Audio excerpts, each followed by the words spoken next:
What's up, everybody? Welcome to Cinema Trip Reviews. I am Wyatt, and this week I am joined by Alex. Once again, it's been a long time, man. I Uh, know. and as everybody knows, when Friday the 13th is rolling around like this week, we got to come back and talk about the next two Friday the 13th movies. For who all haven't seen the other ones, we did, part one and two, and then part three and four. So, of course, we have to go into part five and six here with A New Beginning and Jason Lives. Now, especially A New Beginning, which we're going to be starting with here. This is probably one of the most divisive Friday the 13th movies, next to uh, Jason Goes to Hell. And like Jason X, I feel like has a cult following. Was me. But it's definitely it's lower down on my list. I know we're gonna do a ranking once we do all the Friday 13th. Eventually, we'll have one huge ranking at the end of that. But yeah, I mean, part five is a huge mixed bag. For those who aren't aware of, part five, this is one that's famously does not have Jason in it. Jason is not the killer in this one. Of course, he isn't the killer in the original first one as Pamela Voorhees, but you don't even have anybody connected to Jason in this one Yeah, as it has far as nothing the to do with killer. it. It's just this dude named Roy, who you only really see like twice in the movie. And not only just the killer being different, the whole movie is just, in my opinion, it's just bad. There's not a lot that really happens in it. You have the main character of Tommy Jarvis come back, who's grown up from part four, who was Corey Feldman, who does make his return in the beginning of this one.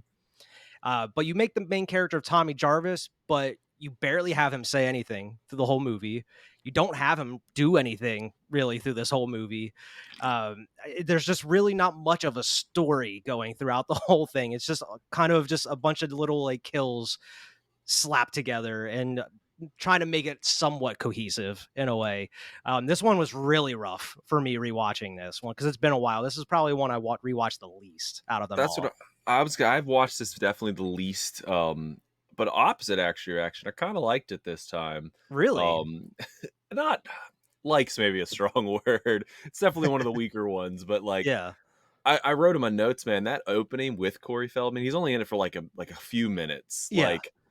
Like it was a good cold opening. I was like, could you imagine sitting in the theaters for the first time you see this and be like, damn, we jumping right into this. Like they dig him up and he comes back like right away. I'm like, damn, we're getting right. Like I knew it was like a dream sequence, but I was like, we're Mhm. getting right into this. And on that, I'm sure there's contract disputes or something. I can't believe they couldn't get it. I think this film, same plot, same everything, would have been just fine if they'd have kept Corey Feldman as Tommy and Mhm. like did what 80s films did and killed the kids, man. Like had him go to like a hospital still, but with like kids, like Yeah. the older kids, teenage kids, and like children. But I think the movie would have been good, kind of same plot line, but with like keeping Corey Feldman in it. Yeah, I hope if they would have done that, they would have had him do a lot more as far as the main character goes. But I mean, he was supposed to come back and be the star of the movie, but unfortunately, he was filming and dealing with the Goonies at the same point in time. So he was already contractually obligated to do another movie, which ended up becoming one of the 80s Yeah, great classics movie. at that point. From what I understand, they could only get him for a limited amount of time, so all the shots that you see of Corey Feldman in this are shot in, I believe it is Corey Feldman's or the director's backyard. They shot it in. So like that's why you only see him in like certain spots and you see a cut away to like the actual cemetery where they have Jason like coming up out of the grave and stuff.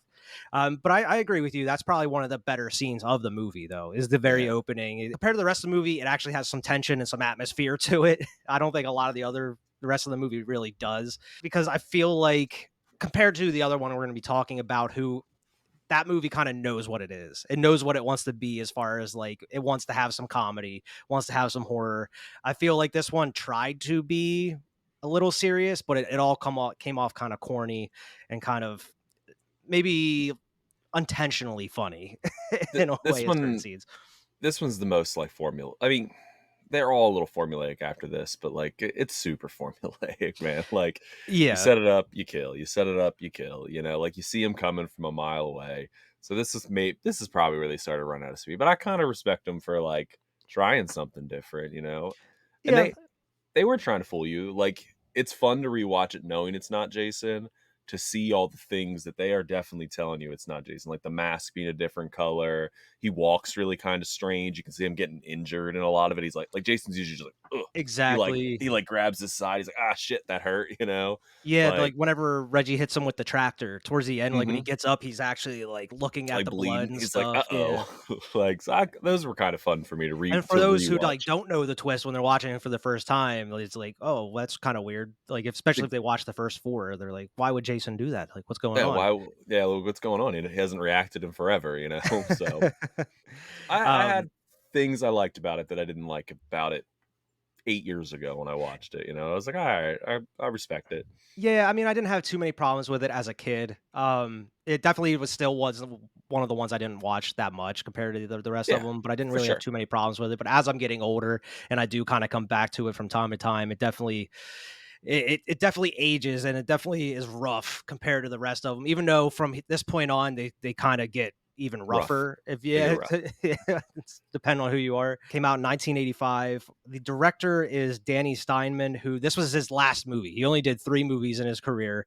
He did this movie called The Unseen, Savage Streets, and then he did this one, Friday 13th Part 5, A New Beginning, and that's it. He doesn't have any other directing credits. Like after That's it. this might have ruined his career Uh-oh. after this. Poor guy. Um, but he was forced into 2 different things for the movie. One was he had to have a shock scene, a scare scene, or a kill every 7 to 8 minutes. So that's why, like, every so often you have someone dying or, like a jump scare or something like that, because he was like, they told him to. You have to have it every 7 or 8 minutes. And he was also had to make Tommy the killer by the end of the movie. If not the main killer, they had to make Tommy the killer by the end of the movie because that's what What? they were trying to set up at the end of part 4, where like he gives his sister the hug at the end. He has that little stare at the camera where you're like, oh, Yeah. is Tommy? It's kind of like reminds me of Halloween 4, even though Halloween It's 4 was the after this movie. it's the So same stinger, though. yeah, same stinger type thing though. Kind of reminds me of Halloween 3 because Halloween 3 was also divisive because Michael Myers wasn't in that at all. But it wasn't like they tried to make a Halloween movie without Michael Myers or a fake Michael Myers. Looking at you, Halloween ends. Looking at you. Um, they actually did like a whole different movie, and people were like, "Whoa, what the hell is this?" Where in this case, it was like, "Yeah, we're gonna give you a Friday 13th movie. It's just not gonna be Jason." It's not Jason, yeah. And for those who don't know the twist in it, you're not going to see Jason until like the last 20 minutes of the movie, last 25 minutes of the movie. We're going to Yeah, keep him really hidden. it's hinted a lot. It's like, they want you to think it's, Tommy Jarvis, like, the whole Yeah. time. Yeah. Yeah, so I mean, as far as cast, you got John Shepard as Tommy Jarvis, also Corey Feldman in there as the beginning, as we mentioned. Melanie Kinnaman as Pam. You got Shavar Ross as Reggie Reckless, who's one of my favorite characters Man, in the movie, and also he's Corey Miguel Feldman. Nunez Jr. as Demon, who is Reggie's brother. And I really like Miguel Nunez Jr. because he was in like Return of the Living Dead. It's the He did best it. scene.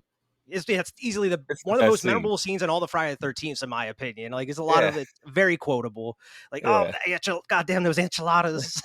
Those enchiladas. But he's in a lot of other shit. Like, he went on to do like Joanna Man.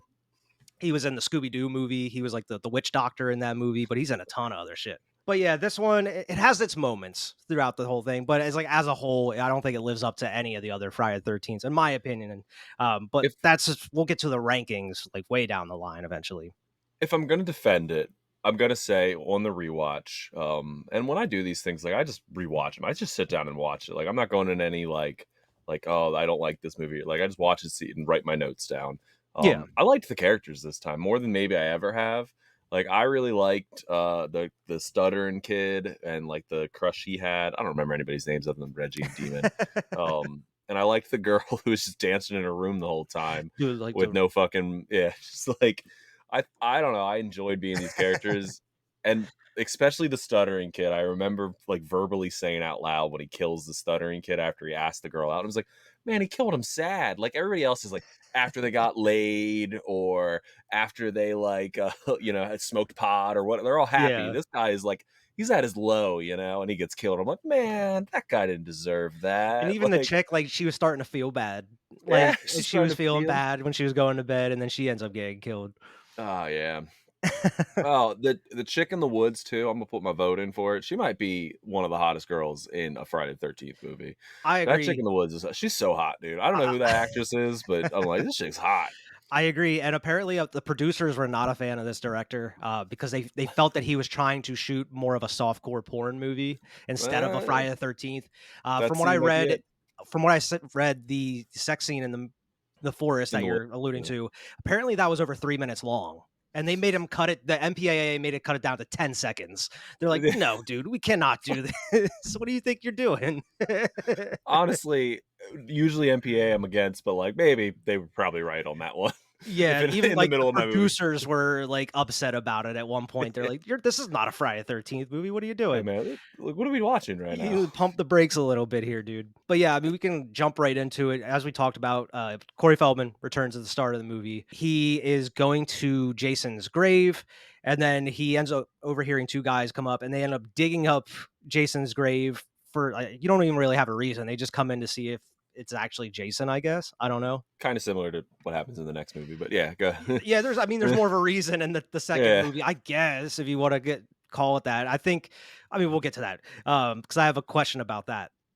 But Jason ends up killing both these guys pretty damn easily. And you also it's just a tense scene of him just slowly walking towards Corey Feldman. And the scene just ends so abruptly that you're just like getting used to Corey Feldman coming back and then he's just taken away from you. Like you want him to be there for the rest of the movie. Instead of this dude that just has no emotion throughout the whole movie whatsoever. He No, doesn't really no have too many nothing. lines at all. He barely reacts to anything. He's just like, I don't know. He's just a doll. They just kind of move around at different points of the movie. The only thing he knows kung fu, he fights a few times, and I'm like, "Man, this guy's a good like, when did he learn to be such a good fighter?" Just Like, like in these hospitals that he's yeah, at, I guess. Um, throwing people around, doing kung fu. Like, Jesus, alright. because as Jason's about to kill him, of course, he wakes up. He's like in it's not even like a cop car, it's just like some like hospital ride Yeah, that they're taking he's him getting a to ride. this. Yeah, he's getting a ride to it's like a halfway house or like a home for wayward kids type thing.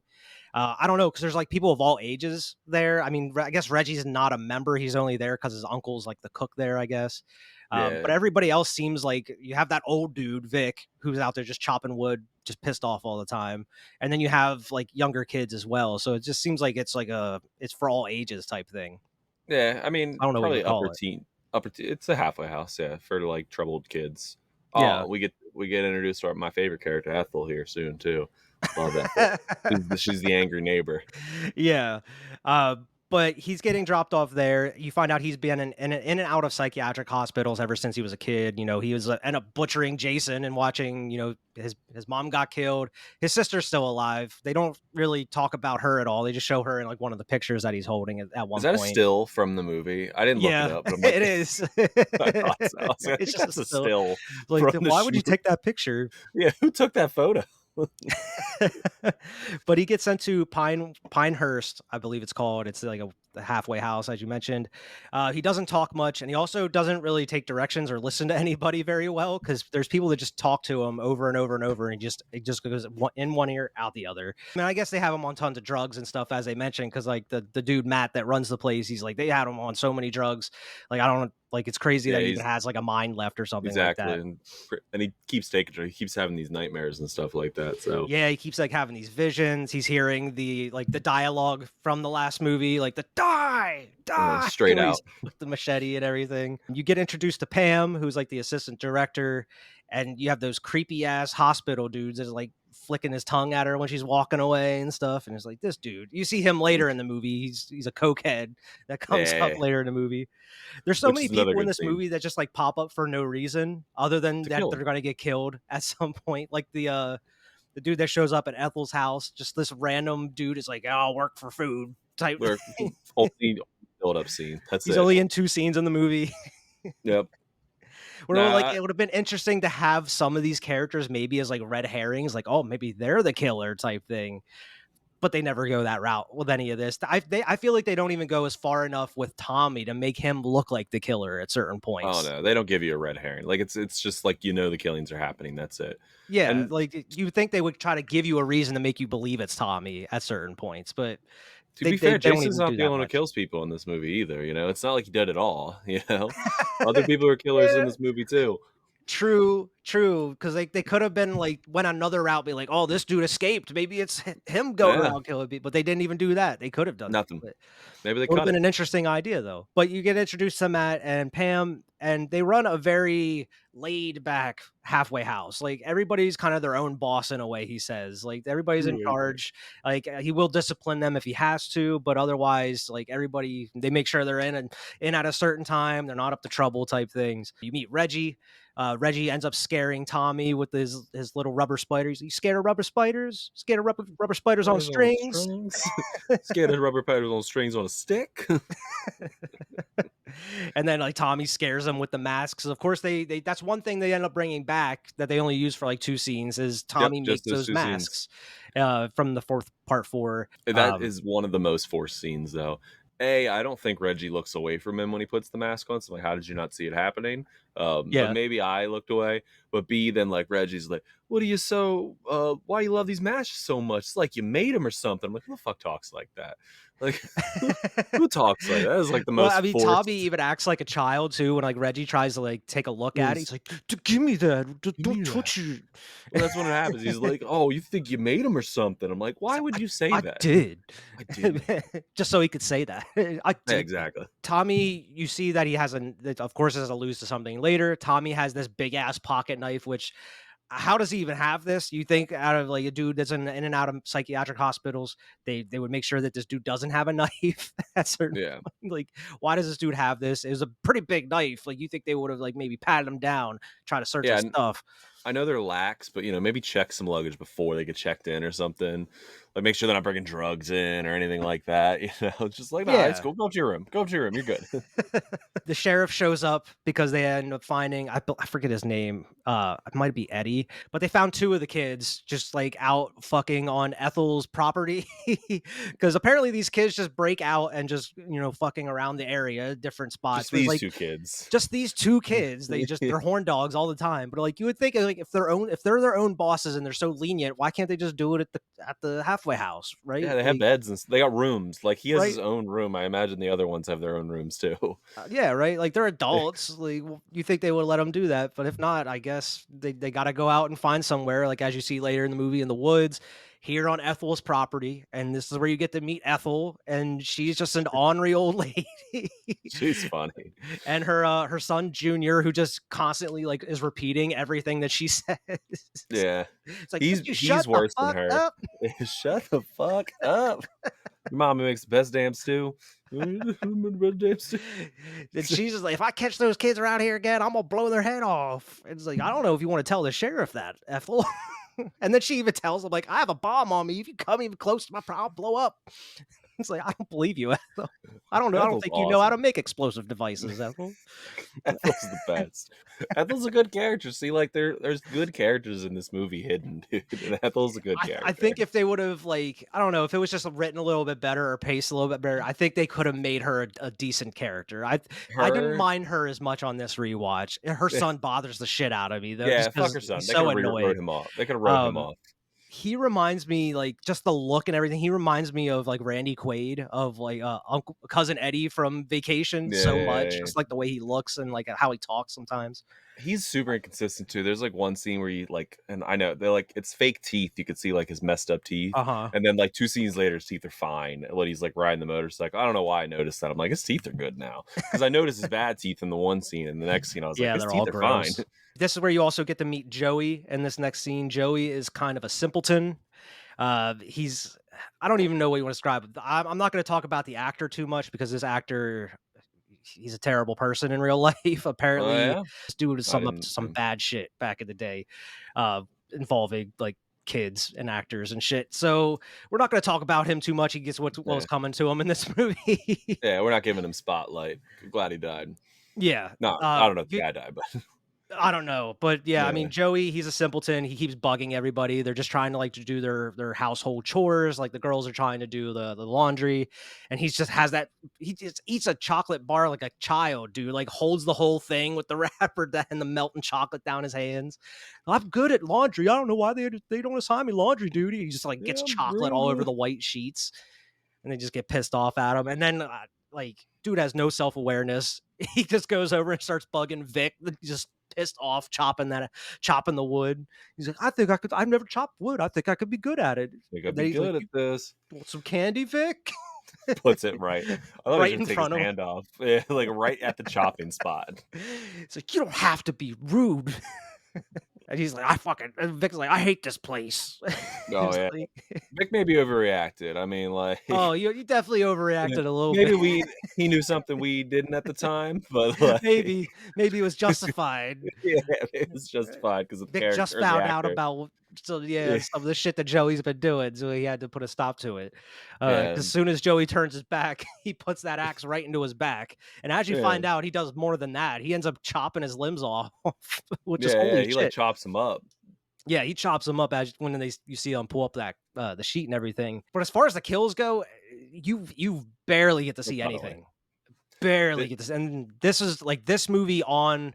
I mean, you get to see a little bit more in 6 compared to this movie, but like this one, 7, 8, and so on after that, the MPA really cut a lot of the stuff out, especially 7. There's supposed to be a lot of gruesome stuff in 7. They end up cutting out entirely, and it uh, reminds you a fam- lot of this movie.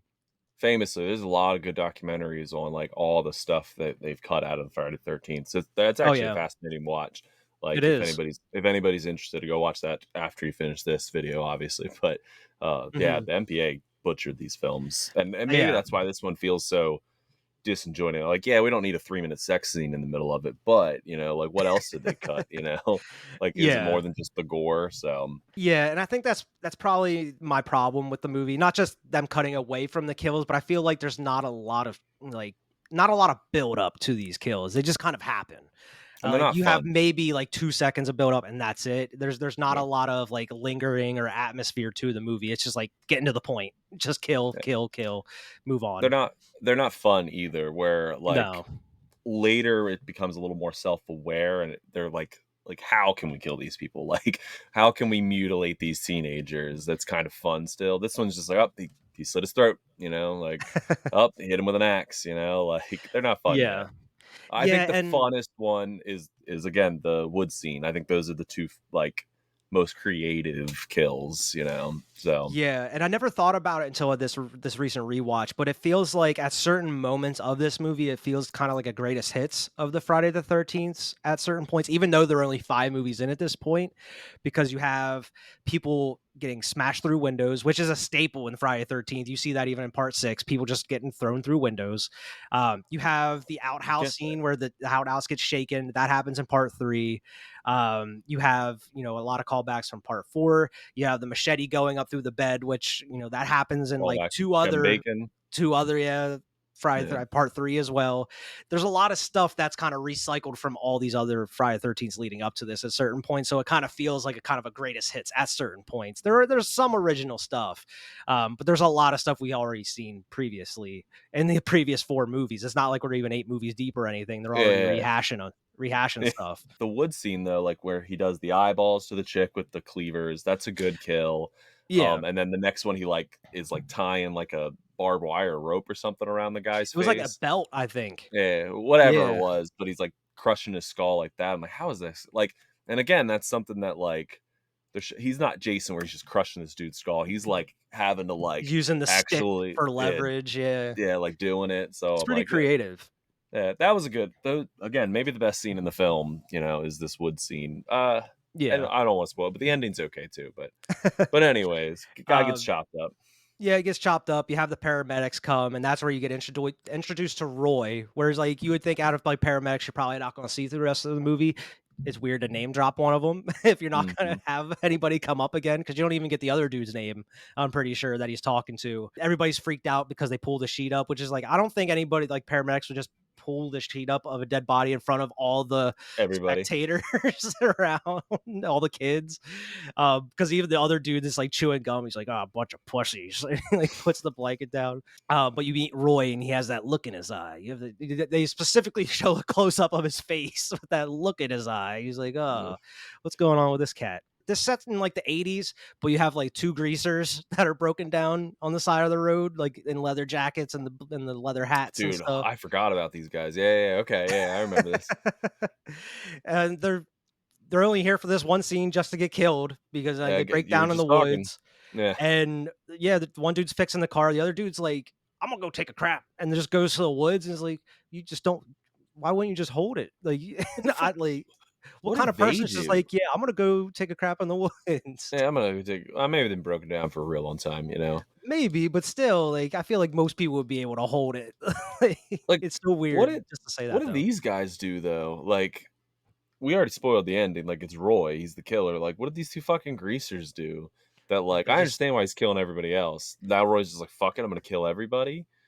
yeah, I guess Yeah, anybody that he comes in contact with. Yeah, because these people have no no qualm. like They're not near the hospital. Like they don't have anything to do with the hospital. I don't yeah, think. they even no, Um, they even mentioned that they hate the people in the hospital too. Like yeah, they wish they like all of them would get killed or something. I forget which one says. yeah, But they don't like the people in the halfway house either. So it is weird. I never thought about that. Like, what was the yeah. reasoning behind them getting killed? Oh, same with like Demon and stuff. What the fuck did he do? He didn't do nothing. You know, Yeah, he was like just a cool guy. this is a cool guy hanging out on the fucking van, dude. Come on, down by the river. When you're living in a van down by the river. But yeah, I mean, they get taken out pretty quickly. One gets a flare shoved into his mouth, which is kind of a cool effect. It That's is, one yeah. of the only like real kills you get to see like up front, other than like the one you already talked about. The other one just gets his throat slit in the car, which is just it's so badly done because when they cut back, it's just crudely drawn like paint across his neck. There's not even Yeah, like a prosthetic or anything. yeah, not nothing gapped open or anything. This is where you get to see Tommy's like having these like night terrors, like he's constantly like waking up, hearing things. He's seeing Jason at the foot of his bed, and like Jason actually looks like Jason from part 4, Jason. which is pretty cool. Yeah. It's like, man, I wish we would have got to see that a little bit more, but obviously because of the story, we don't. But I like those little scenes. I wish they would have kind of dove into like being the main character of Tommy, they would have actually had some more character development with him and like done a little bit more with him other than just having these scenes where he's just not talking and he's just seeing Jason and stuff. I don't know. After this scene, basically, he drops out of the story almost completely. I mean, I guess a couple Almost. more scenes like that he's involved in, but Yeah, until like the very end, he has like nothing to do with anything. not Um, much. yeah. I mean, So he is in this next scene because they have like the breakfast. yeah, Yeah, the dude that stutters gets mad because they set a place for Joey. He's like, "You don't set yeah. a place for a dead The guy." dead. He's like, I said, I'm It's sorry. habit. Sorry, Yeah. dude. Don't They get they mad at they me." harped they harped that girl too much. Like leave her alone. It was like it was an honest accident. Leave Like, her they alone. jumped on her so quick Yeah. about it. She had to dance it off in her room the next day. Yeah, that's what she was doing. Yeah. That's how she, like, relieves the tension, relieves the pressure. They get Tommy to wanna go up and, like, get the one dude from his room to get him for breakfast, and the guy ends up coming down wearing one of the masks, and then he's like, "Oh, it's just a joke, buddy. Can't you take a joke?" And starts slapping him, and Tommy just instantly kicks his ass, like, flips Yeah. him over the Flips him on the table, table. starts, like, karate chopping him and shit. But, like, this dude, like, Tommy doesn't get reprimanded at all, and he just, like, just whooping people's ass at every turn, it seems. He doesn't get reprimanded or No. nothing. No. This is where you cut back to Ethel and Junior. Cooking Ethel, the stew. oh my god, it's so gross. Like him just eating the slop. She's like, "You just shut the fuck up and eat your slop." She's cutting the chicken up. She's like, Yeah. Yeah. "Hi," It's like, "Hi, like doing yeah." it. And then he even like does it back. She's like, "Shut the fuck up and eat your slop." And then you have like that weird stranger that shows up and it's just like, "Hey, I'll work around the farm or whatever for some food," and she just makes him go clean up all the chicken shit and stuff, and then I'll give you some of my stew. And then she's like, "That's one of the ugliest motherfuckers I ever seen in my life." And then she calls her son ugly. He repeats her, and she's like, "You're not so much to look at either, Junior." Like, damn, Ethel, chill out, dude. She's savage, dude. Yeah. It sounds like we're so jumbled here, but this is the movie. This is Honestly, how it goes. It like cuts from each spot. Like it's just like next scene, next scene, next Yeah, scene, next scene. exactly. Because these people don't really have too much to do with the story itself, other than just living next to the halfway house, you would assume. Almost until the demon scene, that's when it feels like the most cohesive, like a point to a point. You know, the rest of this is just like next, next, Exactly, because to take it even further away from the plot, this is where you follow, I think his name is Buddy. He's the Ah, dude that dropped Tommy off at the beginning of the movie. You he's cut to peeling him out. picking Yeah, he's picking up his girlfriend at the diner, where it's like, "Why are we cutting back to this character? Like, he should have been And we gone." spend Like, a lot of time here too, like a a good lot of solid time. scene, this is Yeah. a good 15-20 minutes of the movie. Yeah, this is where you get, some more tits in the movie because she's getting ready in the bathroom at work. Yeah, You have like him what out here does. doing blow in the car. You have a little bit of setup and stalker type stuff, like within the diner. Like she hears something and it's like going out to investigate and whatnot. But I mean, he gets killed almost immediately when he sticks his head out that car to investigate. He gets that axe through his Axe straight. face Yep. or in the back of his head or something like that, I think. But she comes out, gets in the car, and she's like, "Oh, I'm gonna have at it," because all this blow's just sitting there. And I would like to know because like he got killed and yanked out of the car, and everything flew off his lap. And when she gets in the car, the glass is just perfectly on the floor of the car with the coke on it still. It is like, man, Yeah, that landed perfectly for yeah. her. I like how he's parked, she, like, kinda walks by the front of the car, but, like, Mhm. later you see that, like he's gone I don't know where he gets dragged, but, like, he's But there's still obviously blood not. there. Yeah, there's, like, blood there because when she looks, he's all bloody right there, and I'm like, "How Mhm. did you not notice this?" You know? Right? Like, Yeah, and like she tries to get out the other side of the car because she goes to pick up the coke, and then man, she of sees course, Jason. yeah, Jason's there with the axe. She climbs out the other side and then just gets the axe straight to the gut and dies. So I mean, that scene maybe takes up like five, maybe not even. I wouldn't say 10 minutes, but 5 minutes, 8 minutes of this movie Oh, where it's like I would say take longer. 10 minutes. I think 10, 15, because she's the cat that runs out, like she's, like, getting dressed, and then there's, like, a cat, and then she's talking to the Oh cat, which yeah, I do love the scene where she's talking to the cat. She's like, I feed you every day, and you're out here scaring me. I ain't doing this no more." She's, like, talking to the cat as she gets rid of it. Like, that's the only like, I think that scene takes up 10, you're 15 right. minutes, It or might, and it just it has felt like no. it. It's not even connected really to anything else in this movie whatsoever. Never Um, talk about it, never find these bodies, you're like, right. Yeah, that never comes sometimes into it's like play.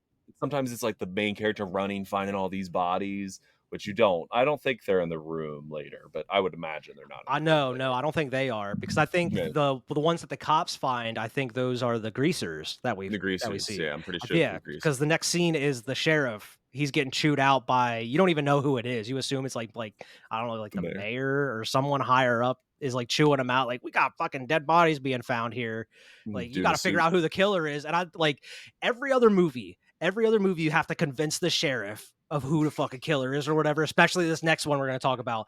And Not this this one, one. he's like, I know who the killer is. He's like, This is "Well, what the fuck? Jason. What are you doing? Why aren't we catching him?" He's like, "It's Jason Voorhees." He's like, "What?" Pivot on you're right, though, in these movies, we pivot on this character, on the sheriff.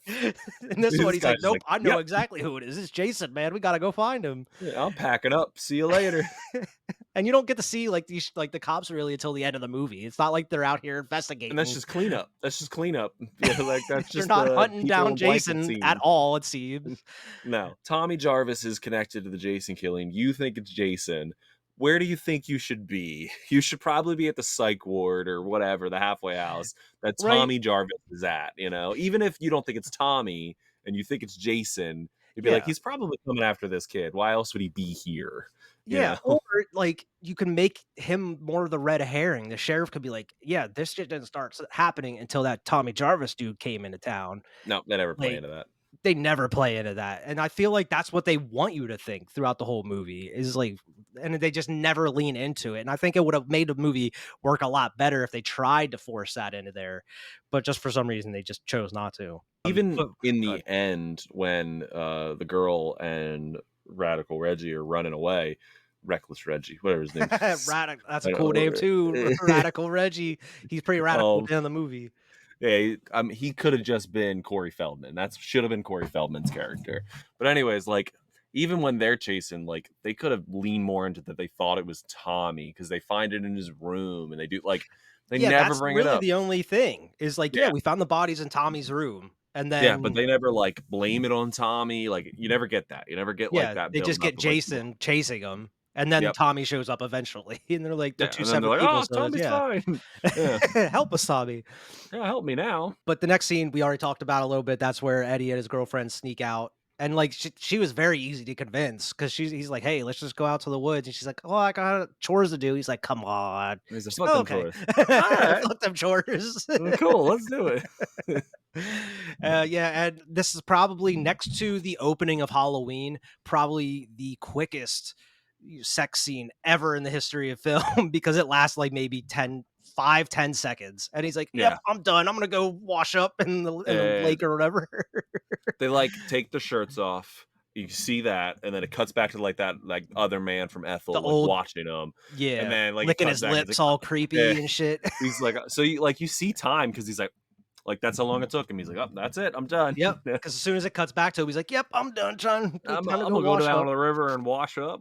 Like, what? Yeah, the old dude that was just in this movie introduced a couple scenes ago gets killed in this very scene, peeping on those stabbed. kids. Yeah, Just gets stabbed. Just quick and easy. Yep, quick and easy. As the dude's going to wash up, she's just laying there. And it's a great scene. I'm not gonna lie, she looks great. It looks great. But you have the shears straight into the eyes. It reminds me of I don't know if you ever seen The Burning from the 80s, It's but the been a killer year has like those since. big pair of shears and stuff too. I actually thought he took her head off at first. I was like, that makes sense. No, straight down Yeah. through the eyes, and shuts the shears. You don't get to 'Cause see you don't- anything, obviously, but You don't see it. You see the aftermath when the yeah, you see her 'cause you- body. because you cut back to the guy, he's washing up, and then he comes back. Yeah, and then- sees her, backs up into the tree, and that's when you get like the belt wrapped around his head, and then Yeah. it's like he's twisting. He just keeps twisting until that stick snaps. Yeah, Ugh, you could like hear the crunching and everything. I think that was a Stick- really cool kill though too. it is. Stick's not that big. I don't think it could crush your skull.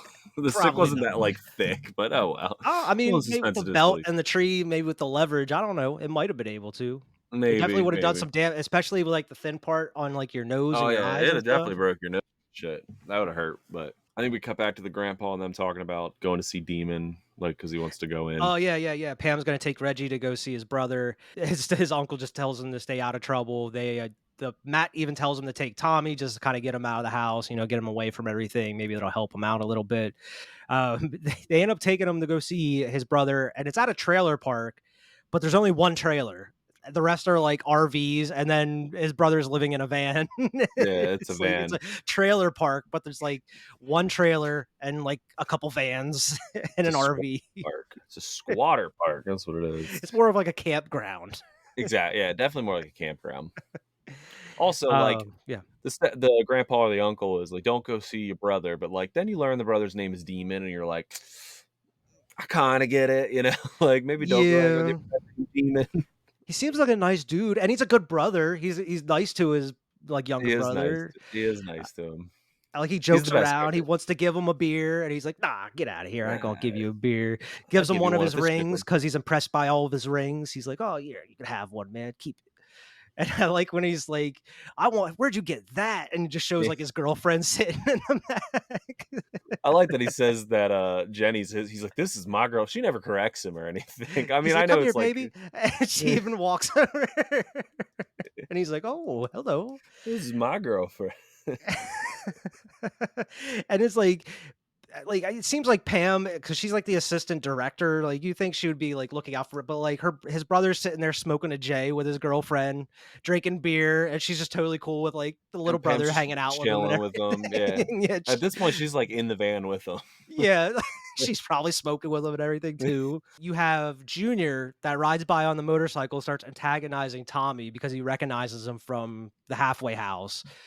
And he just keeps antagonizing him, and he goes to throw a punch, and then just once again, Tommy Kung Fu. just hands him his ass, just whips his ass.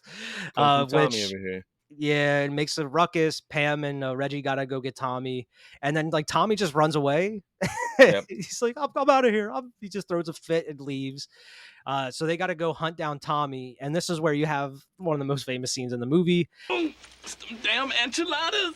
Runs to that just gross ass like Yeah, it's like outhouse that's just metal. made of all this metal with like Yeah, it's like sheet graffiti metal. and writing all over it and stuff. Very similar to part 3, where the hippie dudes in the outhouse where it starts shaking.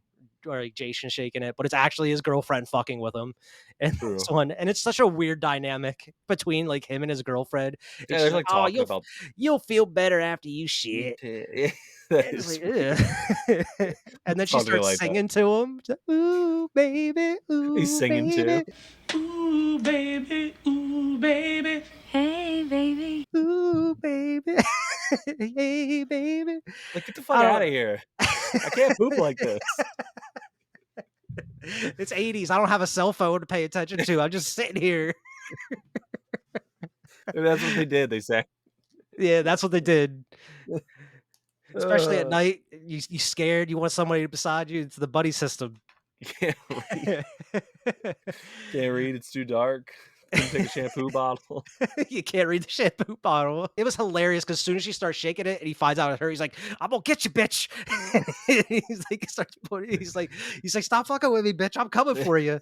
And like he opens up the door and it's like shut, and you see that like her throat slit and she's Yeah. blocking the door. And I actually like this kill, like we have the bar coming through the sheet metal coming and it like goes through his leg and everything. I think that was a pretty cool kill though, as far This as one has a little the more kills than go. just like, and then it's done. This I'm Exactly. agree with you. You There's linger more on it like a little bit. build You up. actually see him getting killed, even though it Yeah. doesn't show like much blood or anything. You actually see him get killed in the movie. But I mean, he's not much. He's not in the movie very much, but he's one of my favorite characters in He's the one movie. of the best guys. Yeah. This whole scene's like pretty good scene. The whole scene. Yeah, This is actually where the movie starts picking up a little bit. that's exactly what I was going to say. From this point on, it's just going throughout the rest of the movie very quickly here. Junior, who's mad after getting his ass kicked, just driving around his property screaming his head off. He hit me, Crying. Ma! He hit me. Oh, And bitch. she's just yelling at him, "Shut up, you dildo." And she's like screaming at him.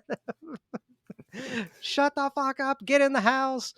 And then he just like as he's driving, he's just screaming. Then he gets his head cut off because he just that like cleaver comes out in the middle of nowhere, cuts his head right off. And then it doesn't take like too long for her to get killed either. He just dives through that window with the hatchet and like right into her face, and her face falls into the stew. I like this No- one too, and she's like grabbing the tomato and it like is squishing out. She's Like I know we don't see squeezing. blood, but I was like, all right, it's cool, you know. Pam and Reggie are driving around looking for Tom and the other kids. Meanwhile, you have Jake, the stuttering dude, who's trying to put the moves on Robin. They've been in the halfway house for quite a while now, and he's trying to like he's not even just trying to like kiss her or anything. He's like straight up tells her like, "I'm trying to Wanna get make love." down." Yeah, I'm trying to make love with you. I think they dropped what's his name off by this point. She dropped Radical Reggie off, and she's going to look for everybody else because Yeah, she's going to look because he's asleep on the couch. Then the main guy's gone too, which we never see what he just leaves. You know? yeah, the head dude, Matt. yeah, Matt. Because he just leaves because he's worried about the kids not returning, like the couple that were having sex in the earlier. woods. Yeah. Yeah. But he does. This stuttering kid he's like, I want to be with you. Yeah, he shoots his shot, and man, like she could have just said no, but she just starts laughing in his face. Like that's just Yeah. rude. It is pretty Like, rude. It's pretty damn rude. She could have just said no. Like, come on now, because he gets all pissed off. Like, I didn't mean it. I didn't mean it. I was just joking. And he Yeah, just I feel bad goes for and this guy, man. pouts, and then he goes and tries to like hang out with Violet. I think that's her name. Violet. Yeah, Violet. Yeah, bye. And she's just too busy dancing. She doesn't want to have anything to do with him. She ain't got no time. She got no bopping up time. there. She Yeah. she's bobbing. She's just getting her aggressions out from the day Yeah. before dancing. She'd be dancing for a while too, because we come back later and she's still dancing. Still dancing that robot dance. But as soon as he turns around outside her door, he gets it. Like Jason's in the house. You have no lead up to him getting into the house or anything like that. He's just sitting there. It kills him. Poor guy, man. I wrote it in my notes. Poor guy. He's sad, man. Yeah. I felt bad for this guy. Yeah, like at least you could have had him like get some before he ended up getting killed or something. Yeah, Come man. on now. Almost everybody in the fucking Friday the 13th like gets something before they die. Not this guy. Might be the saddest death in the whole series. It might be, because then you have Robin come up, and she starts. As soon as she gets in the room, she starts feeling bad. She's like, "Damn, I shouldn't have fucking laughed in this guy's face. Like, I feel terrible now." And then you have just another explicit, tit shot of the scene. movie, her getting naked and climbing into bed. And as soon as she turns over, his dead body's in bed with her, and that's when you get the machete come up through her chest. Then you have, of course, Violet's robot dance, and this is another one that's. It seems like. From the movie previous, you had what's his name? I forget the dude's name in the movie, but you have the dance from part 3 The The famous Friday the famous 13th dance. dance. Yeah, him dancing. It seemed Yeah. like they maybe tried to replicate that a little bit in this one with her weird dance. It wasn't nearly as cool. It is a little bit memorable because it's within the universe, but it's nowhere near memorable as Crispin Glover's dance in part 3. But she hears something, she turns around, obviously there's nothing there. As soon as she puts them headphones back on and starts dancing, she gets pinned up against that wall and gets stabbed again. Again, nothing too crazy. It's like nothing too creative about this type of kill or anything. Now they're just dropping like flies now. Yeah, because this is where you have Reggie wake up. He goes up and he finds all their bodies just piled on top of each other in Tommy's room.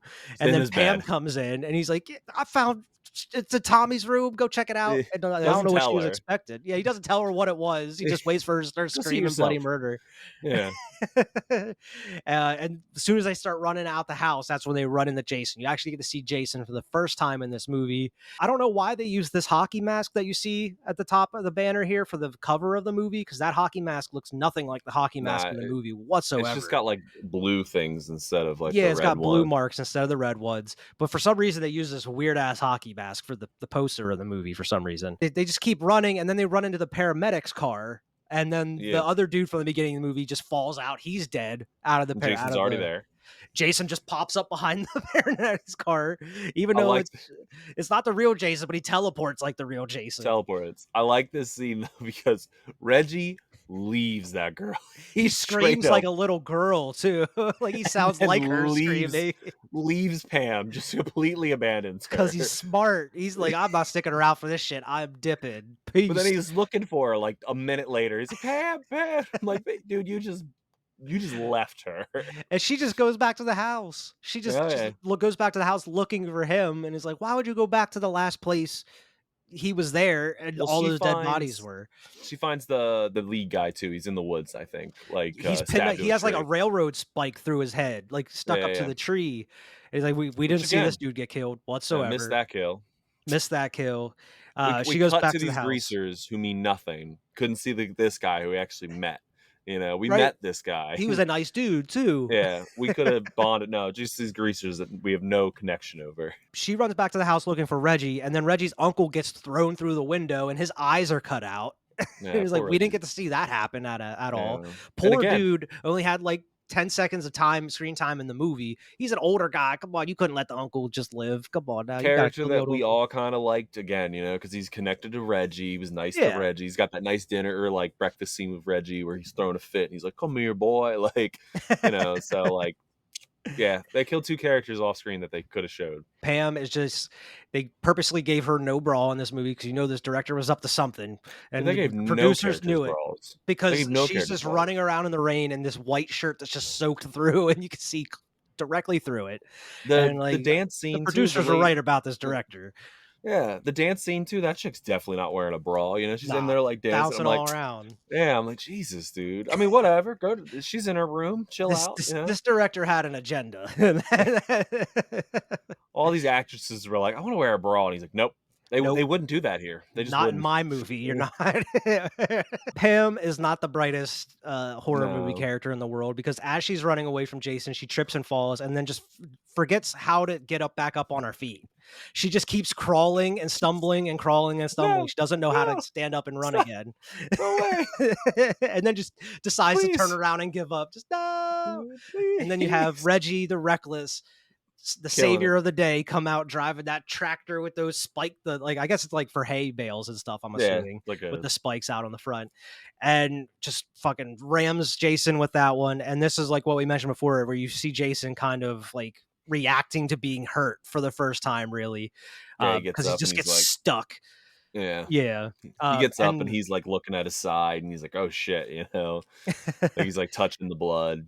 Yeah, and very similar to part 3, you have a showdown in a barn that ends almost the same way. She gets the drop on Jason because Jason kind of wanders in the barn. It's silent. This She is a weird pops out scene. of out of like a closet with a chainsaw, and they're just kind of dueling back and forth because he has the This is a machete, and she actually ends up slicing him up with the chainsaw before it ends up running out of gas or getting jammed or something. Yeah, whatever. And she just throws it at him, and he just falls over, just all What else would you do, clumsily and though? everything.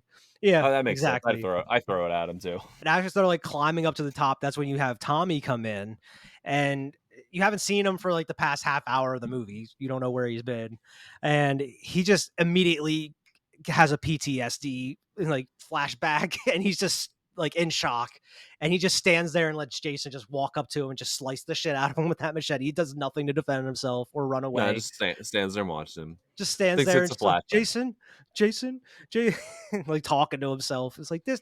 They could have done so much with this character, bringing him back from part 4, and you do nothing. You waste him, and that's I'm so glad we have part 6 with Yeah, Tommy that Jarvis. they do better by him in part 6. While they're climbing up, Tommy gets up pulls out his pocket knife and just stabs Jason. It's like in the upper thigh, but it looks like he stabs him in the dick. Yeah, he stabs him. They all climb up, and Jason climbs up, and they have another like sword fight, like a machete fight, like Pam and Jason in this one. Yeah. And Reggie once again saves her ass, jumps out from behind the hay bales, pushes Jason out the top of the barn. And of course, he's not dead yet. He has a jump scare, climbs up, tries to grab Reggie, and then of course they're gonna make Tommy kind of save the day here. He uses the machete to chop Jason's hand. You don't really see what he does to Jason's hand. You just see the blood start pulling Yeah. out from his arm and stuff. But they just coincidentally have the like spikes for the hay bales I like guess. I don't know laying what at the these bottom. spikes are It for. wasn't there when they ran into the barn, but it's Yeah. there now. But they have those big ass like square thing full of spikes for hay bales, I'm assuming. But Jason just falls on that, and because he falls on the spikes, he like pops his masks off. Yeah, it's like somehow. split open in the front. Like Yeah, it's just split open yeah. perfectly. Yeah, like the hockey mask is off, but like he's wearing like a rubber bald cap, I guess. I don't know, like To make Roy it is. look like it's Jason's head, like Yeah, a and mask. it's perfectly like split open just to reveal Roy's face. It's like you would buy like a Jason, like a rubber latex Jason mask from Party City and just cut the front out so Yeah. your own face is there. And then you put a real hockey mask over top of it. But I feel like a lot of people that weren't paying attention, like because of the rain and stuff, it's hard to tell who it is until they name drop Roy Yeah, in the like next they scene do. with the sheriff. Because I feel like a lot of people that weren't paying attention, like, who is that? Who's that guy? And Who the fair. fuck is I that mean, he's guy? in like a scene. Well, So one scene yeah, or 2 scenes because he talks to the sheriff at one tiny scene later in the movie. yeah. Because the sheriff is like talking to himself. He's like, "You talking to me?" He's like, "Nah, just put the bodies in the thing, Roy." But this is where you get the exposition from the sheriff talking to Pam at the hospital. He tells her that Roy was Joey's dad and he kept it a secret the whole time for some reason or another. And he was always a quiet person. He barely even talked to his coworkers and such. And he was obsessed with Jason. And yeah, they find all the newspaper clippings clippings. from, all the stuff that happened in the previous movies regarding Jason. Even had the picture of Jason in the paper, which I always wondered who got the picture of Jason in the paper, because there's just a random picture, just Jason walking through the woods like it's like Sasquatch or something. And it's like, who took that picture of Jason? We need that. We need that movie of this dude getting these pictures who doesn't get killed. He's like, whew. And they sell something like J. Jonah Jameson. I want pictures of Jason Voorhees. Roy was the actual killer. He actually did have a motive too behind it. A very loose motive, mind you. But it would have been interesting if you would have had more red herrings for Tommy, or like we mentioned earlier, you could have had like Vic escape police custody or something, and then you could have made it seem like maybe Vic was going around killing people or something. I don't know. You could have had some different things to make it seem like you didn't know who the killer was. Made it a guessing game, like a whodunit. Well, you said it. Like the producer's like, you got to have a jump scare every 7 seconds or 7 minutes or whatever it was. Like, yeah, I'm supposed to write a movie like that, Like exactly. Oh, we're like, just follow the formula. Yeah, we're 5 movies in. Let's just follow the formula. So if it ain't broke, don't fix it, type thing. Don't fix. Yeah. Pam goes and visit Tommy here, and Tommy just wakes up and pulls a machete out and stabs her in the gut and kills her. Of course, it's a dream. But then you have Tommy actually wake up, and then he's seeing Jason at the end of his bed, and he vanishes. He just vanishes, and then Tommy just has this weird look on his face. So it's just like, it seems like Tommy is like embodying like Jason. Well, he has the mask now in his drawer, right? And that's another thing, is why does he have this mask? That should be evidence, police evidence. Also, how did it get to the hospital? Like, fine, he kept it, whatever, fine. Like, before he went to the hospital, he went and was like, I hold on, I gotta get my Jason mask real quick, Like, well, it's Roy's mask because it's the blue mark. So it's like, I thought it was the red one. No, it was the blue one in the Oh, drawer. oh. All So it's right, like, all why right. would they let him have that mask? It should be like Yeah. evidence, or like it should be with the body or whatever. It's like, why would he have that? So you actually have her actually going to see Tommy, and she hears the window smash in his room, and she runs in. The door shuts behind her, and Tommy's standing behind her with the mask on, holding the knife. And it cuts to credits because it's like zooms in on his eye and stuff. It's dumb. Assuming Tommy is going to be the new Jason going forward in the series, and much like after Halloween Part 4, wherever they were gonna make Jamie the killer, they're like, no, this is fucking stupid. We're gonna make Michael Myers the killer. No, we're gonna go back and make Jason the killer somehow in the next movie. Because there was no way they're going to be able to continue with Tommy as the new Jason going forward. It was just not going to work. This is where those things are like where this movie and retrospectively even kind of four is such a waste because of those stingers. It's like Yeah, the Halloween thing. Like you get this good or bad, whatever. Like commit to it. Now this next movie feels so jointed because Tommy. Like I guess he didn't kill her. I don't know. She caught him, and he was like, "Ah, Jk," put the knife down. Like, because like the next movie, it's never brought up. it doesn't acknowledge it at all. Doesn't They acknowledge do it. mention that he was like in and out of psychiatric hospitals and stuff, but it never mentions the halfway house. Doesn't mention Yeah. anything from Part 5. So it Well, seems like they retcon it in a way. yeah, they just kind of retcon it. Like and this is just a nothing movie. It's definitely the black sheep of the Friday 13th movies. Yeah, for sure. It's not as bad as I think people give it out to be, but it's not good either. It's not good. No, I think it to me. I know we're gonna do a ranking eventually, but it's easily one of the worst out of the whole series for me, at least. I think it is. Yeah. It's definitely one of the ones I don't go back and rewatch unless we're doing like a review, or if I'm doing like a rewatch of the whole series, then I'll watch it. But I'm normally not going back The to this one very often. the only thing I respect of it is it does try something new. Like we're gonna get into some of these that are just so formulaic. Like even what we're about to go over to the like this one that we're about to go over is good, but like the one after that and the one after it's the same shit again and again and Exactly. again. Like so at least this one tried something. Maybe it didn't Yeah. land. Maybe it didn't land, but it was something new, and if it would have landed, we could have been talking about this totally different. Like, oh, this changed the formula of Jason, like if they had Yeah. stuck with it, but they went right back, and so this movie never got to like if Tommy was the killer next movie and for the next 5 movies, maybe this movie would be like, oh, this is the turning point, this is the Mhm. turning point where Tommy becomes the killer. But Yeah, it had a lot of like interesting potential as far as the story itself, what they wanted to do. I feel like they could have definitely done more with it. It just seems like they were just trying to crank this one out as fast as possible after the last one and trying to make some dough. So you know, I don't know. It's definitely not up there. Out of like a buy it, rent it, or miss it, what would you say here, Alex? I mean, you said it. And if you're gonna do them all. But if you're gonna watch a Friday the 13th movie, miss it. Like Yeah. miss it. You can miss it. Yeah. It's fine.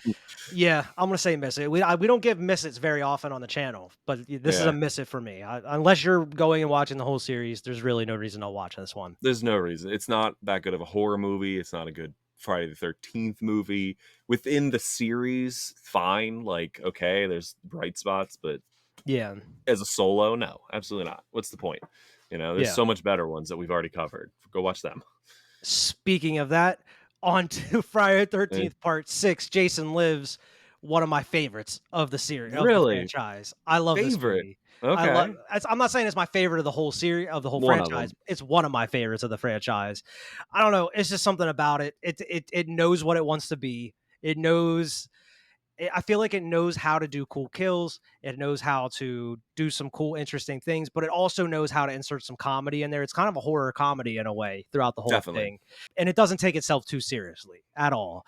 I don't know. I just feel like this one is a little bit more well written, has some better acting in it. I like the characters a lot more in this one than I do in the last one, especially not just Tommy Jarvis, but I feel like as a whole, I like the characters a little bit more in this one. I don't know. I just like the direction that they went with it. A lot of the setups and the kills, a lot of interesting shots, and a lot of interesting little nods to other horror movies and movies in general in this one. So I mean, we'll get into it here. Is this one came out in 1986, a year after Part 5. So they were cranking this one out immediately immediately after the last one. Directed by Tom McCaughlin. I think that's how his name's pronounced. He actually directed a ton of other stuff after this. Nothing really noteworthy. Like he did some TV stuff, some like B movies.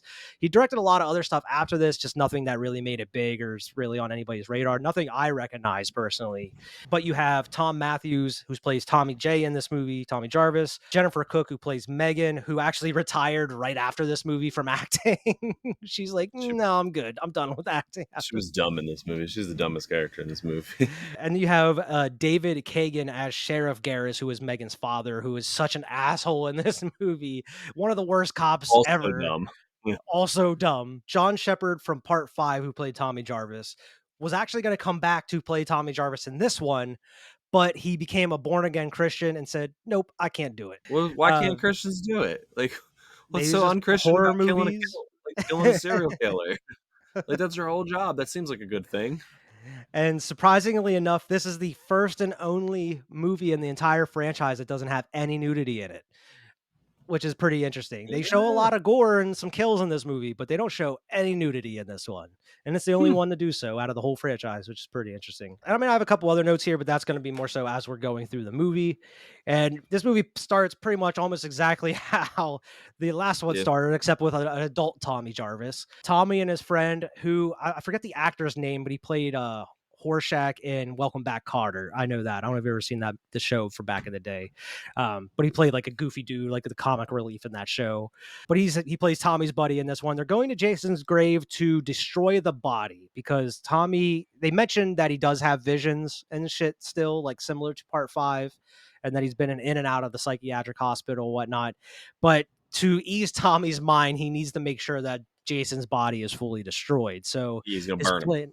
Yeah, his plan is to go there, dig up his corpse, and burn the rest of the body. And my whole thing with this is you end up at an even worse place by the end of the movie.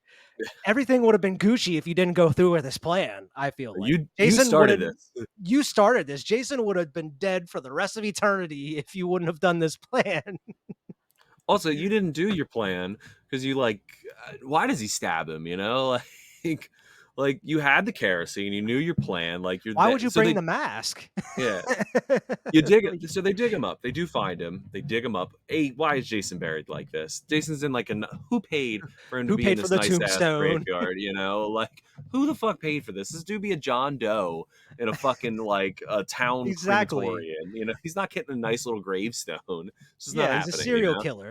Exactly. It's not happening in a fairly nice graveyard. Like this graveyard looks like a nice graveyard, but they do dig him up, and then like he gets a pole from like the fence, right? He like rips it off. Well, yeah, he starts having the flashback from Part 4, like the whole die. So I'm guessing it's maybe just emotions build up, and he's just like starts stabbing him.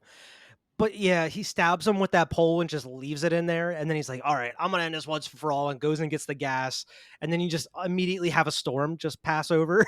and just like Frankenstein, because the director of the movie is like a big, like old school, like Universal Monster and Hammer horror fan, very like Frankenstein. The electric bolt comes down and reanimates the dead body, brings Jason back to life. And the effects in this are super cool because you have because this is like the first real appearance of undead zombie Jason. The rest of the movies were like, yeah, he's been banged up, he's been dead, but he's not like zombified. He hasn't been in the ground for years and years. He's like, I guess, decomposing and shit.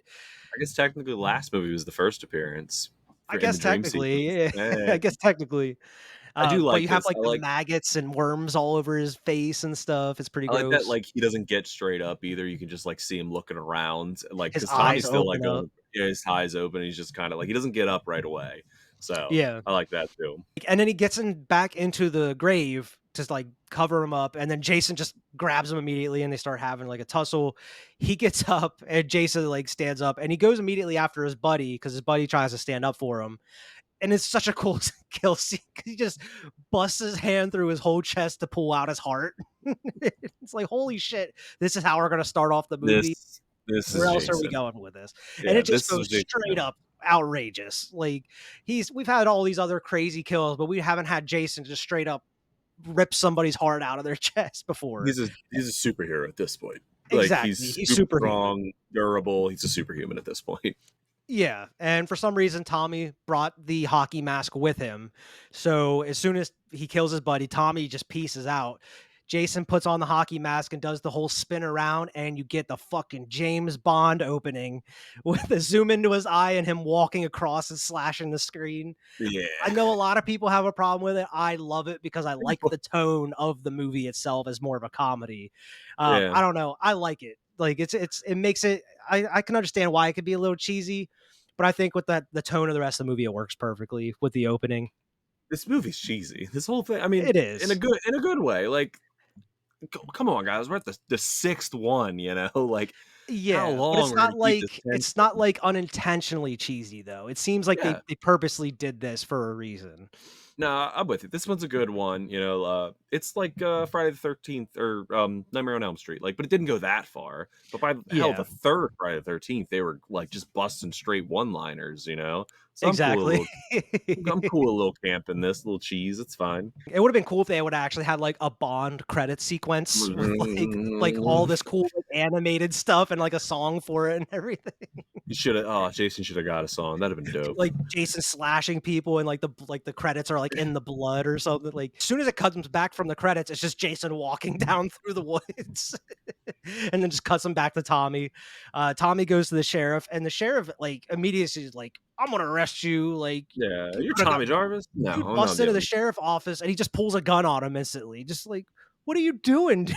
You're supposed to be a cop, and you're just gonna blast anybody that walks into the sheriff's To be office. What are you fair, doing? 3 seconds later, Tommy grabs a shotgun off the shelf. Like, whoa, whoa, whoa! Yeah, you can't be doing that now. Lucky he didn't Tommy get did blasted. overstep his bounds a little bit there.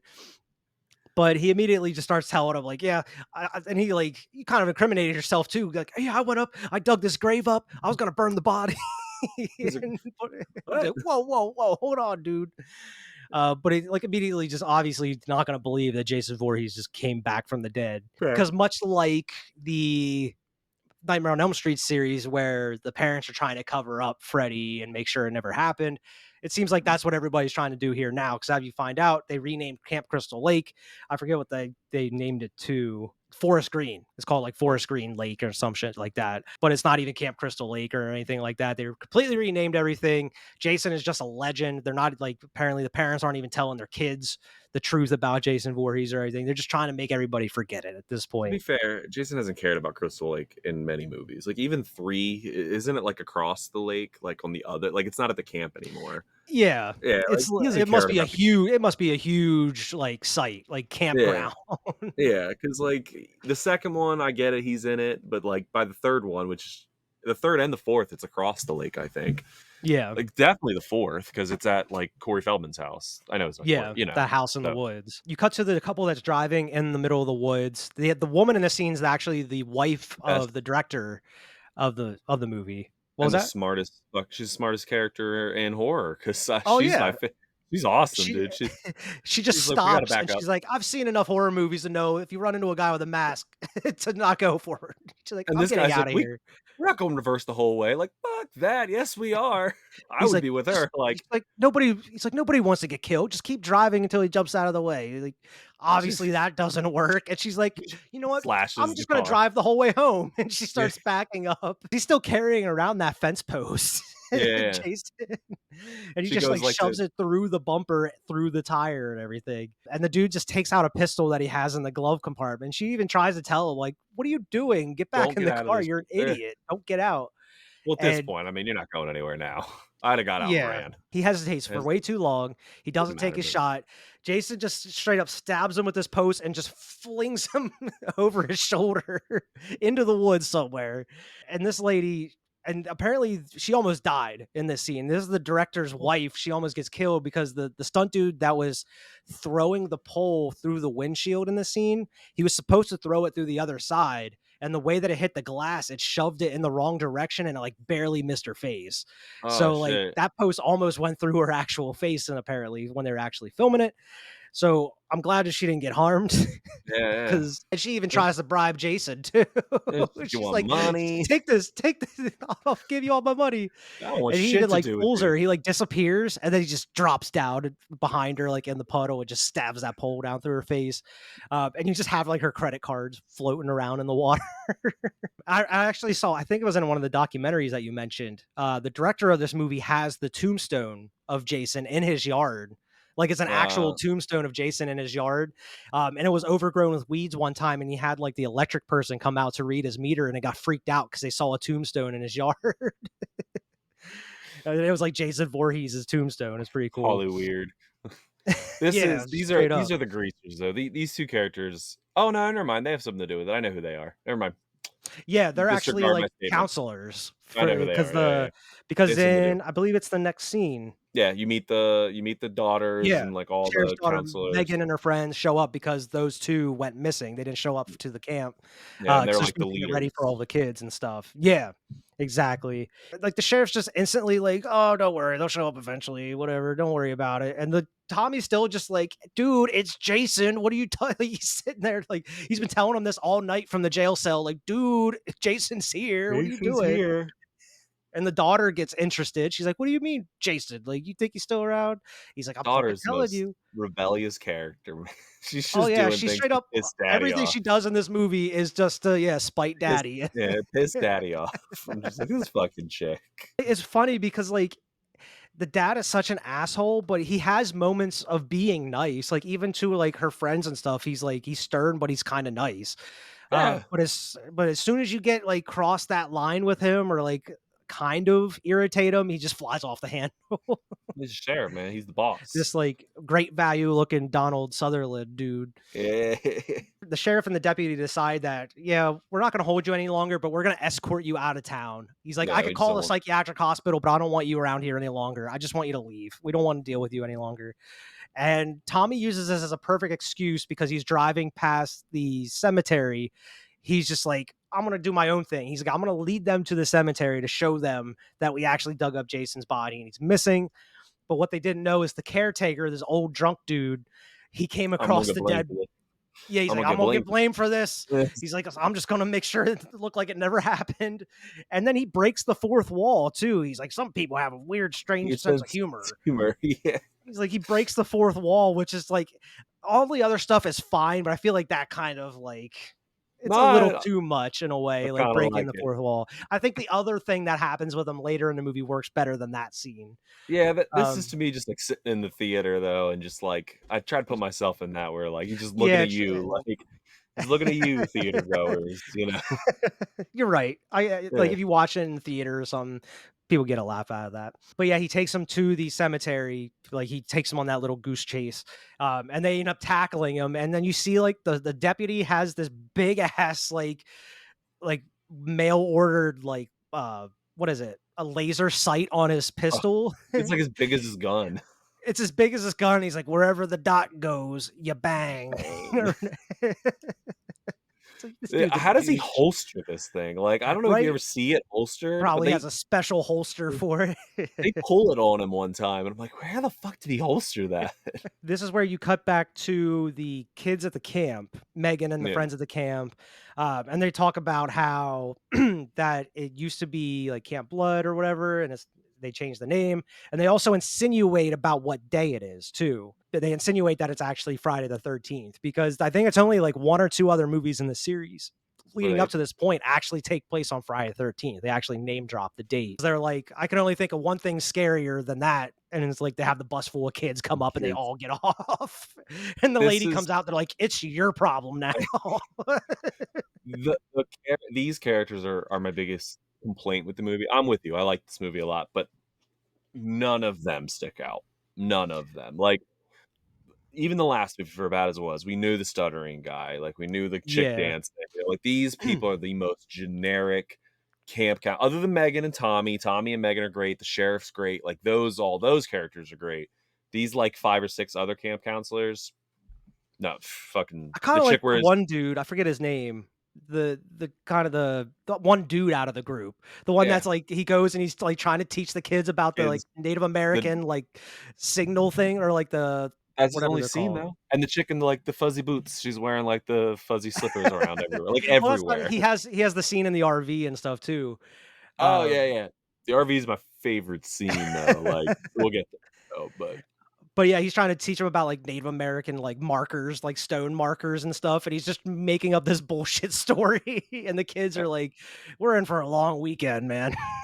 those 2 boys are funny, like, they have another pretty funny line, They like, do. later in the It's pretty movie. dark too. It's This pretty those kid I have that written in my notes that those kids are funny. one of the more famous scenes in the movie is the paintballing scene of the people in the woods. They're like, I didn't notice this before when watching it, but they're like supposed to be like executives, like business executives out on The like one a dude's all paintballing pissed. trip. He's talking about this all week. No woman, get back in the damn kitchen. Dude is It's like, Jesus, super sexist. Super like, you sexist. kinda deserve this shit, man. Here's your Yeah. greaser scene. These pair characters have nothing to do with anything. These are just kills. Oh These are yeah, just and kills. the one is outrageous. The Yeah. sexist dude, because Jason, he has the machete, he's hacking through all like the weeds. Jason runs into him and rips his arm off and throws him into the tree face first, and you have the smiley face on the tree with blood in it. Yeah. And it's like, dude, Like, was it carved there it's first? Like, no, it's just from his face hitting it. It's the smiley it's like the Forrest Gump, like, wiping his face exactly off. when he wipes. Like, what? That's exactly what I was thinking about though too, was Forrest Gump. I do Because when you like cut this. back to Jason, he picks Just up the looking at the machete, it's arm. like the arms are still attached to it. This is where is this Kane Hodder yet? Is he in No, it not yet? yet. No, He's not in the yet. next one. He's in part This 7. this is physical comedy Jason, though, where he's, like, starting to, like he's got Yeah. a few things like this. A few scenes later, way later, when he's getting shot at, it's pretty funny too. When he's Mhm. getting and he's like falling. I'm like, all right, this Oh is my fun. gosh, dude, I have that written down too. But then he decides to climb a tree because those other 3 people that are walking through the woods, he just drops down in Yeah. front of them from the tree. Like, so he must have climbed up there and was just waiting for him to pass by. No, I think he He teleported just a little high. He just drops down and one swipe cuts all their heads off. Even though they're all different heights, he Yeah, cuts yeah, all their heads off in one swing. he's good, man. And you do have like the doofy looking dude that keeps getting like, and you don't see him get killed though, I believe. Do you? Or did I He miss shoots. that? Yeah, he shoots Jason. He shoots him and then he runs off. Maybe not. I don't actually remember either. But you Maybe don't doesn't see matter. him get killed though, I'm pretty sure. Maybe not. But he is the one that shoots Jason because he shoots him and Jason just like looks down at the paintball Eh, and he's like, "What the what's- fuck? What was that supposed to be?" We didn't mention at the scene whenever Tommy takes him to the grave, the caretaker comes out and questions him. He's like, you filled in the grave. Tell them the grave was dug up or whatever." And he's like, "Well, cover up the grave. What does he think I am? Some kind of fart head?" And then it cuts back to the kids at the camp and they're like, "Yes." Dig him up. Does he think I'm a fart head? I don't know if I saw. I mean, I saw it, but I don't know if I just like picked up on it. They still take him to the edge. They give him another chance because these cops are too nice at this point. Yeah, even though they keep saying that they're going to kill him eventually, they keep threatening him with death. And Yeah. they're just like, if we catch you in this fucking town again, I'm going to give you one more chance, even though I gave you 2 more chances previously. more. 3 strikes, you're out, motherfucker. I'm going to Well, they take you to the edge of town. And then he turns around and comes just flying right by him. Like Grandpa Simpson, just like Yeah. turn right back around. Once again, you have another set of characters that don't have anything to do with the plot because you have the caretaker just walking through the woods. He's was walking alone through the woods. I don't know if he's walking home, but he's just drunk as shit. And he's like, I lost the road. Where'd the road go? He's like, I felt like he was like talking to like a grave or something. Maybe not. Like he's like talking to his bottle, and I thought he was. I don't know. Yeah, but then he runs out of drink and he like throws it behind him and it never breaks or lands. And then like Yeah. Jason just busts the bottle and stabs him with it. And I always like imagine like Jason's just like he hates pollution in the woods because the guy was just gonna throw the bottle away in the woods and Jason's like, no, pick No, that no, no. shit up. And then he kills him with his own bottle. And then Jason's out there picking each glass up. Damn it, I shouldn't have done that. Clean. Killed this so I much get cleaner. I get so ahead of myself sometimes. Damn it, Jason, think. And you have the couple that are in the woods just at night by themselves for some reason. And it seems like the dude like just proposed or something because they have like champagne glasses and stuff. And then they're like, "Oh, what do you think I am? Just like gonna invite you out here just to have sex or something?" Like, no, I'm gonna Like it was for a reason. Of And course, then like yeah. they're gonna have drinks or whatever, and then he just throws the drink away and they start doing it in the woods. And that's when like they hear something and then they notice Jason just out there just butchering the dude's body Yeah. and just in the middle of the woods. And this is very quick because they both just like run back to get on the guy's motorcycle, and Jason just shows up and stabs through both of them in one fell swoop on the Why is motorcycle. why is Jason butchering this body? Like, what does he like put him away somewhere? I Like, don't. why is he You never chopping his see the body up? caretaker again. The dude Yeah. just walks back, and Jason's just hacking away at this dude. He's like, you're not dead enough. Litter Not in my dead enough. woods. Yeah, litter in my woods, will you? Teach you. He's like Smokey the Bear or some shit Yeah, Smokey the Bear. for just for littering in the woods. That's instead of like Smokey the Bear signs, they should have just Jason Voorhees signs like "Don't litter in the woods," or Jason will get you. That'll scare the Jason. kids. I don't scare. This bear isn't scary. It's getting Jason. And I do believe this is the only Friday the 13th movie that actually has kids at the campground too, if I'm not mistaken. You actually have kids at the camp, and it's actually a running camp in the movie. I believe this is the only movie that does that. I don't know if it's the only one so far. Yeah, unless Definitely. unless they do it in a newer one eventually. Yeah. But you actually have the kids. They're asleep at camp. One of the girls like says she sees a monster. Of course, you assume it's Jason, which is weird because then like 2 scenes later, then you actually have Jason showing up at the front of the camp. So it's weird Yeah. that she had him seeing a monster. I don't think previously. I don't. At this point, I think they're just like Kids that are establishing this scared. character. Yeah. Because there's a super cool shot, and it's not played off for comedy. Where I know. he's I think I know walking, exactly which one you're talking about. like with the Yeah. kids sleeping, and he's like going through the windows. I don't know how Yeah. the girl doesn't see him that's walking through it, but whatever. But like, you Yeah, can kinda she's see like him. walking through the cabin, and as she's walking, you can see him through the window. Yeah, like he's just walking by the window. It's a super cool shot. Like It's a it's really an cool actual, shot. it's a scary shot. You're like, oh shit, all right, here we go. I'm getting ahead of Yeah. myself, but No, you're good. But the kids are asleep at the camp. Sissy is teaching Paula a card game called Camp Blood. I want to know how to play this game because apparently, like the Joker or one of the cards is Jason, and it's hidden in like multiple stacks, she and gives the each rules, stack man. represents like a cabin at the camp or something. And I want to know how to play this card game because it sounds cool. Well, should we do a live stream of it? We'll put like a card game. We'll learn how to Figure play out it. how to play it. Yeah, we'll should. just watch the scene and see if we can get it from the scene. I'm sure you it's know? online somewhere. I'm sure we can I'm figure sure out how it to is. play it. They mentioned that Court, that's the dude's name. He is out in the RV, and it cuts to him in this big ass RV with this chick you haven't even seen previously in this movie. They're just going at it, and she's like, "You can't go until the song's done." And he's like, "Well, how much longer do you have?" And she's like, "Oh, 10 minutes." And he's What like, are they "What?" listening to? What is this? Living in the Garden of Eden or whatever that song Yeah. is? Like, Jesus, 10 minutes. Jason saved him because Yeah, Jason Jason ends up got- cutting the power to the place, and then like she even yells at him. She's like, "Did you finish already?" He's like, "Well, I thought the song was over." The song was over. Fair game. And she's like, "Go out and check that shit out." And he like goes out and like it's not even unplugged. The whole thing's just shredded, like cut in half. And they're smart. They're like, "Yeah, we should probably get the fuck out of here." Like they were smart. They just weren't quick enough. They got out of the RV because as they were outside, Jason hopped into the bathroom of the RV because as they're driving down the road, she's dude, like falling. yeah, dude is having the time of his life driving this RV and listening to Alice Cooper. He's like, "Man, this is great. I'm having a great time. I'm gonna get one of these." She's like, "This drives so rolling. smoothly." Jason comes out of the bathroom, he yanks her in. And this guy's still oblivious. He's like, "You need my help back there?" Like, why? Like, she's making a ruckus, and that's what you're thinking of? Like, And then he's like, "Are you taking a dump back there or something?" And it's like, Jesus, dude. I like the camera angle in the bathroom though, because it's so small. It's just like up Yeah, it's, like, top, up and you just above. see her like struggling throughout the whole bathroom. no, But yeah, that kill's dope though, with him like Yes. smashing her face into the wall, and it's like her face is contorting into the metal. yeah. It's so cool. I don't know how I- they did that. I don't know. This isn't Tom Savini anymore, but people are fucking geniuses when it comes to that awesome, kind of though. stuff. Yeah. And then he kills the guy too. He just stabs him right, and they wreck. Like he Yeah, walks he like behind puts a him. knife into the side of his head. Yeah. My favorite is the car wrecks because Jason has no preservation at this point, and this to me is just the VHS cover, like not the cover, like the back sleeve with the pictures. Yeah. This has got to be the big picture of Jason standing on top of the burning RV, just like he's just standing over this thing. I'm like, this had to have been on the back of the VHS sleeve, like where all the words were. That was the picture. I can It almost is guarantee such it. a cool shot in the movie. It is Like, the they coolest thought shot. about that and they're like, we need to find a way to make this in the movie. We need to find a way Yeah. to put this in the movie somehow.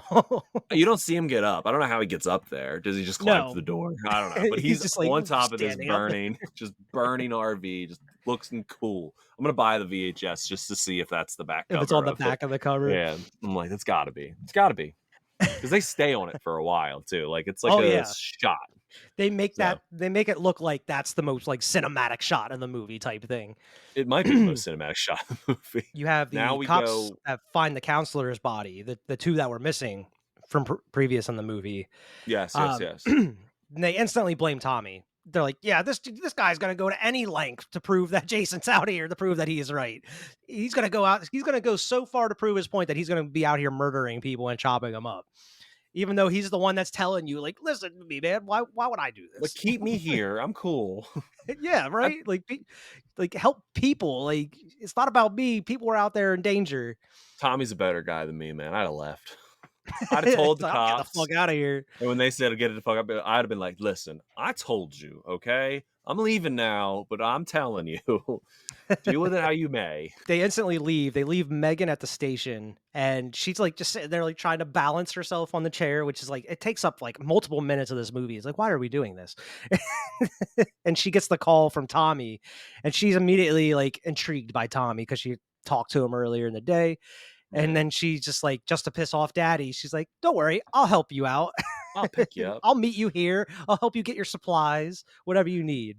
Now, a weird thing happened like right before this that makes sense in the whole sense of Friday the 13th, but doesn't make up sense at this point. He's reading like occultist books and things Yeah. like that. And to this point, Jason has not been a zombie or this immortal thing. Like at the end of the fourth one, like he just like a fucked up guy, right? Like he's not a zombie at the end of the fourth one. So like I was like, why is Tommy reading like these occultist books and stuff? Like I get it going forward because now he's a zombie, but like did Tommy know he was gonna resurrect him? You know, Exactly. like And like, how did he come to the conclusion that, like, taking him back to the place that he originally died is that's gonna make him instantly. finish him for Yeah. good? Like, how do you know that? What came to Hey. that conclusion? He was already pretty finished. He was laying in Yeah. that dirt all by himself. I'm sorry to tell you, Tommy, but if you wouldn't have done what you did, you probably would have been good for the rest of your think life. Tommy- You wouldn't have to worry about Jason. Tommy maybe knew because he's obviously reading these occultist books and things like that. He's So- in cahoots with Jason secretly. man. He's like Corey Cunningham and Halloween Ends. I keep bringing that movie up. There's some connections here. This is the last Tommy movie, right? He's not in anymore, right? Yeah, this is the last one. This is Yeah, I the thought so. Tommy trilogy, 4, 5, and is 6. And this is the Tommy trilogy. The cops also find the paintballer, the goofy guy paintballer's body, because it's all chopped up. His legs and arms are everywhere. And that's where the one deputy says, like, they picked the fucking perfect time to do it, too. And he's like, why is that? And he's like, because it's Friday the 13th. It's Friday. It's Friday the 13th.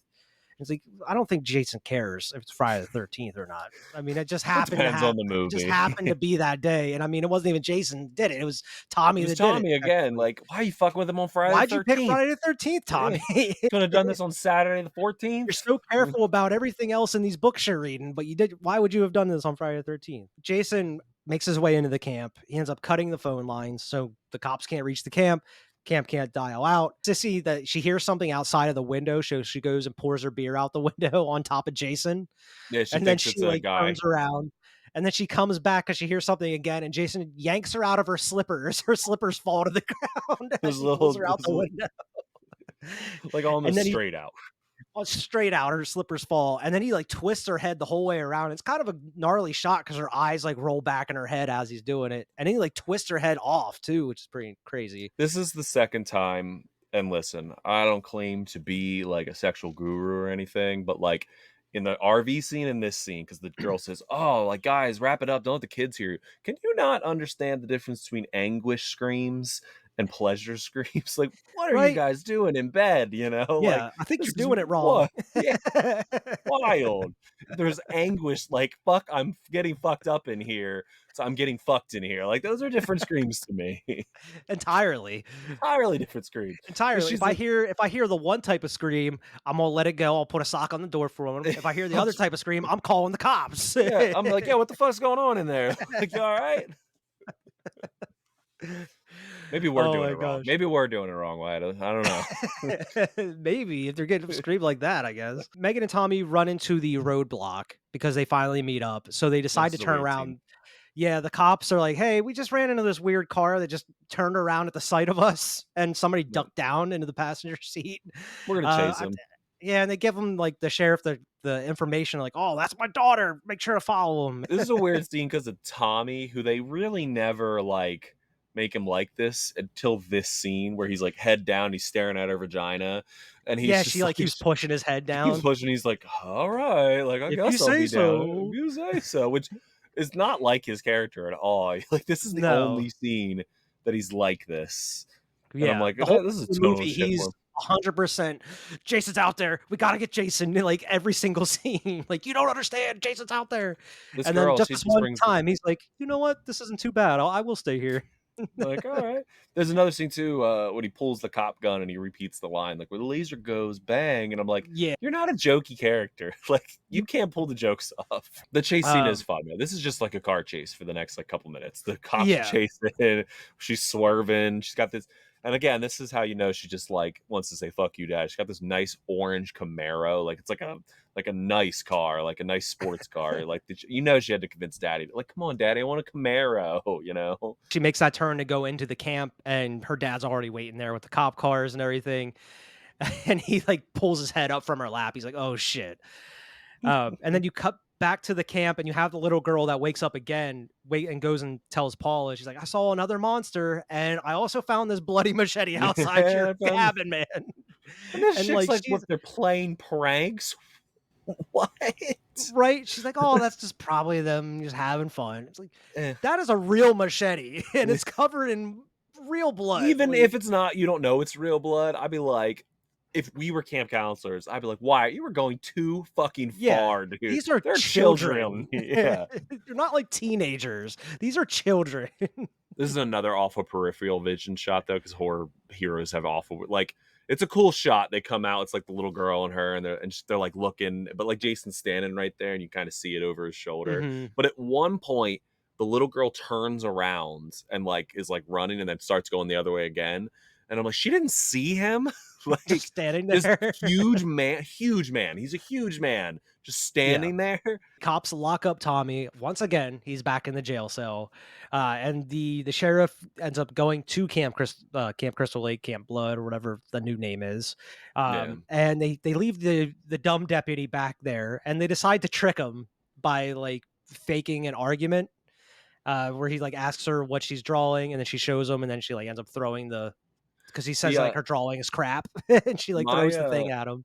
My copy of the movie, I couldn't see what she wrote. Like it like cut it. Like I don't know if it's how it like squished it, how it formatted it on my TV. Yeah, I couldn't really read it either. I couldn't. It was cut off like completely. I was like, oh, I guess I wasn't supposed to read that. Like, so maybe it's in every copy. They end up tricking him because like as she gets closer, he ends up like pulling her close to try to like make out with her, and she wasn't expecting it, but then she starts digging it. She starts making out with him back. And then the dude's like, "Hey, what's going on here?" Like this dude is one of the worst actors in the whole movie. He's like, "Megan, what are you doing?" Megan, don't do that. It's like, especially like when she pulls the gun on him, because she like as she's dealing with Tommy, she draws the weapon on him, and that's when she lets Tommy out. Tommy takes a gun. The pretty little which is red pretty nose. ballsy to pull, like for the daughter of the sheriff to pull the gun on the deputy. And at this point, she is just rebelling. Like she Yeah. doesn't know anybody's dead. She doesn't know that Jason's actually out there. She's just helping is this just- guy she just met today. Yeah, but she's just kind of attracted to at this point. Like she pulled a Yeah, gun I on believe an you. officer. I believe you enough to do this. Yeah, fine, fuck it. prison time. My daddy will get me out of it. Spoiled Yeah, brat. my daddy loves me. He won't My care. daddy He'll loves he'll be fine eventually. me. Daddy.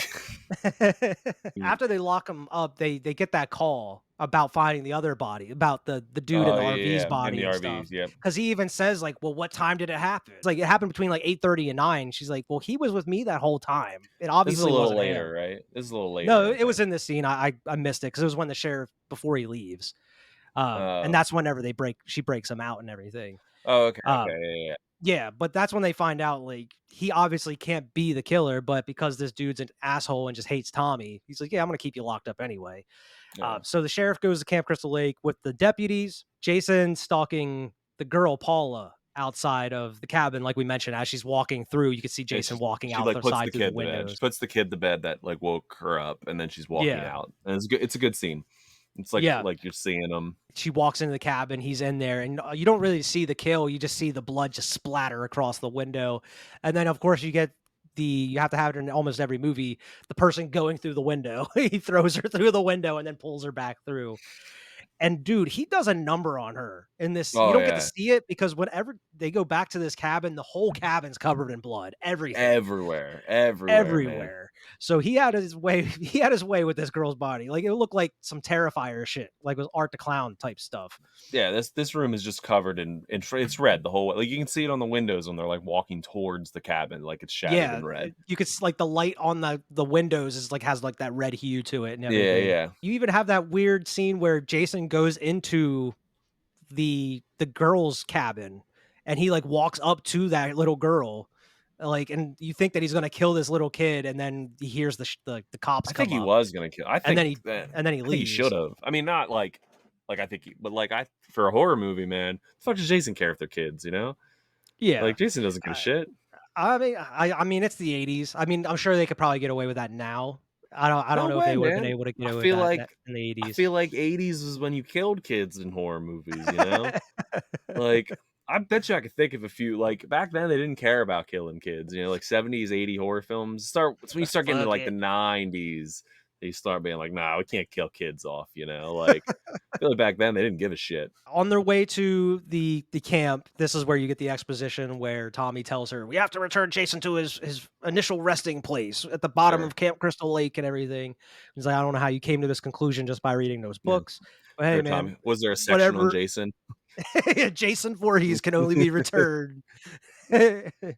It's the book from like part, and I don't know if when the last time you saw Jason Goes to Hell.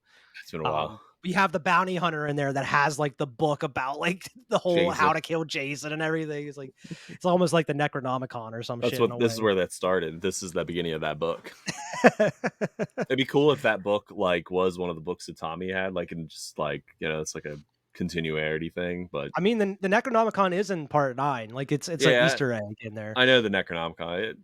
That book's in every movie, dude. Technically, Jason is a whatchamacallit? A Deadite. A Deadite, technically, Yeah. as according to part 9.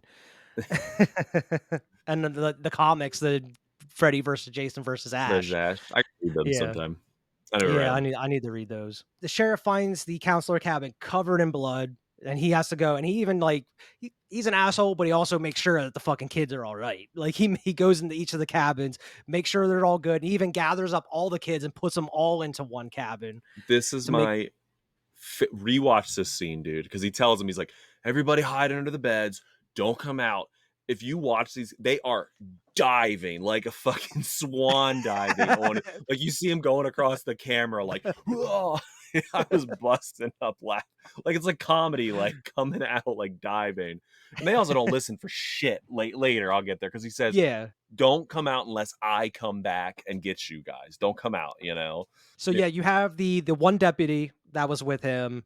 He's like down by the dock looking around, and that's where you have like him looking with the flashlight, and then he sees Jason in the woods and he just has the throwing knife. He's like, right "Hey." in the face.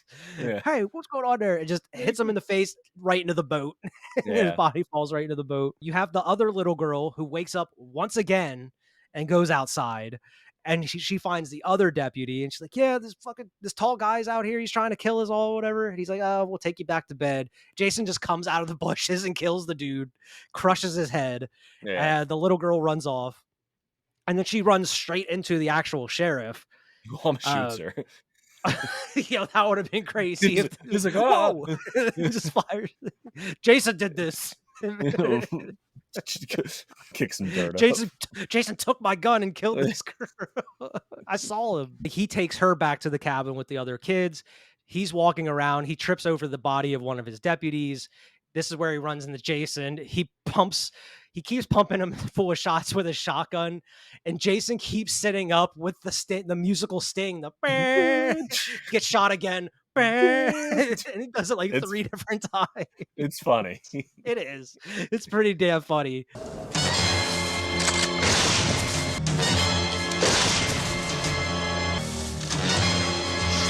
Tommy goes down to the boat, I'm pretty sure, because he has a sack of chains and shit. He's trying to set up.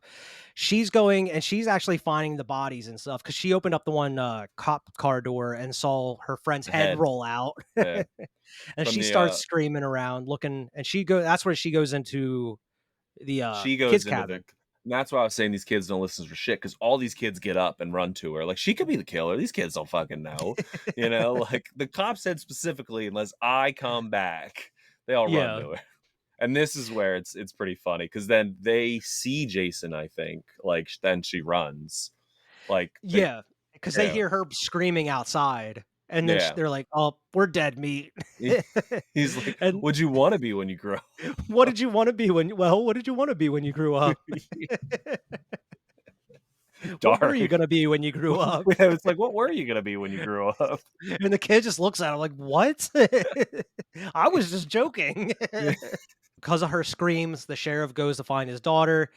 He jumps on the back of Jason as he's about to attack her, and he starts wrestling him to the ground. Big mistake, because Jason just folds him up like backwards, just bends him backwards. You actually kind of get to see something very similar to that in Freddy vs. Jason. The dude in the bed, Jason folds him up in that bed backwards like that. Dude had it coming the whole movie. He was such a dickhead. Anybody that's a dickhead through a majority of a horror movie is probably going to get their comeuppance at some point. Going to get split in half, probably. Split in half at some point. But she doesn't listen very well either, because Tommy couldn't really make up his mind either, because he's like, "I'm going to get Jason down here on the boat. You go hang out and protect the kids," type thing. And then as soon as they start hearing screams from the kids, she starts running up. And he's like, "No, what are you doing? Don't go." And he's like, "I love you. I met you yesterday. You just told her to go up and hang out with the kids." So she goes up and protects the kids, and just by him yelling at Jason, Jason's so indecisive at this point, because he starts going towards Tommy, even starts walking into the water, and then he starts hearing her yell up where the kids are, and he turns around and starts walking towards her again, until Tommy starts like yelling, calling him names and shit.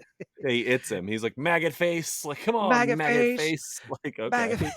He's like, "What are you, a pussy? Don't bully me. You call me a pussy, I'll come out here." Motherfucker. Who you calling a pussy? Tommy's bright plan was to have this big ass boulder, which I don't know how he picked up this boulder himself, or what his plan was to throw this boulder over the boat without it like tipping in some fashion. Plan was to have this chain around the boulder and then have the other end like a noose around Jason's neck to sink him to the bottom of the lake. And Jason's just... He's smarter than everybody gives him credit for, because he just stays under the water. He's like, "I'm not going to come up." And then he has the bright idea to pour the gas on the lake, light it on fire to bring Jason up, I guess, even though the fire's not going to be below the water. It would just be on top. So why would it bring Jason up? And of course, Jason's going to pop up the opposite side that he is facing. And they just have like a little wrestling match for like a couple of minutes. Now, this is something do you notice the yellow gloves in these scenes coming up? Like, he's got like bright... You notice them through the whole movie.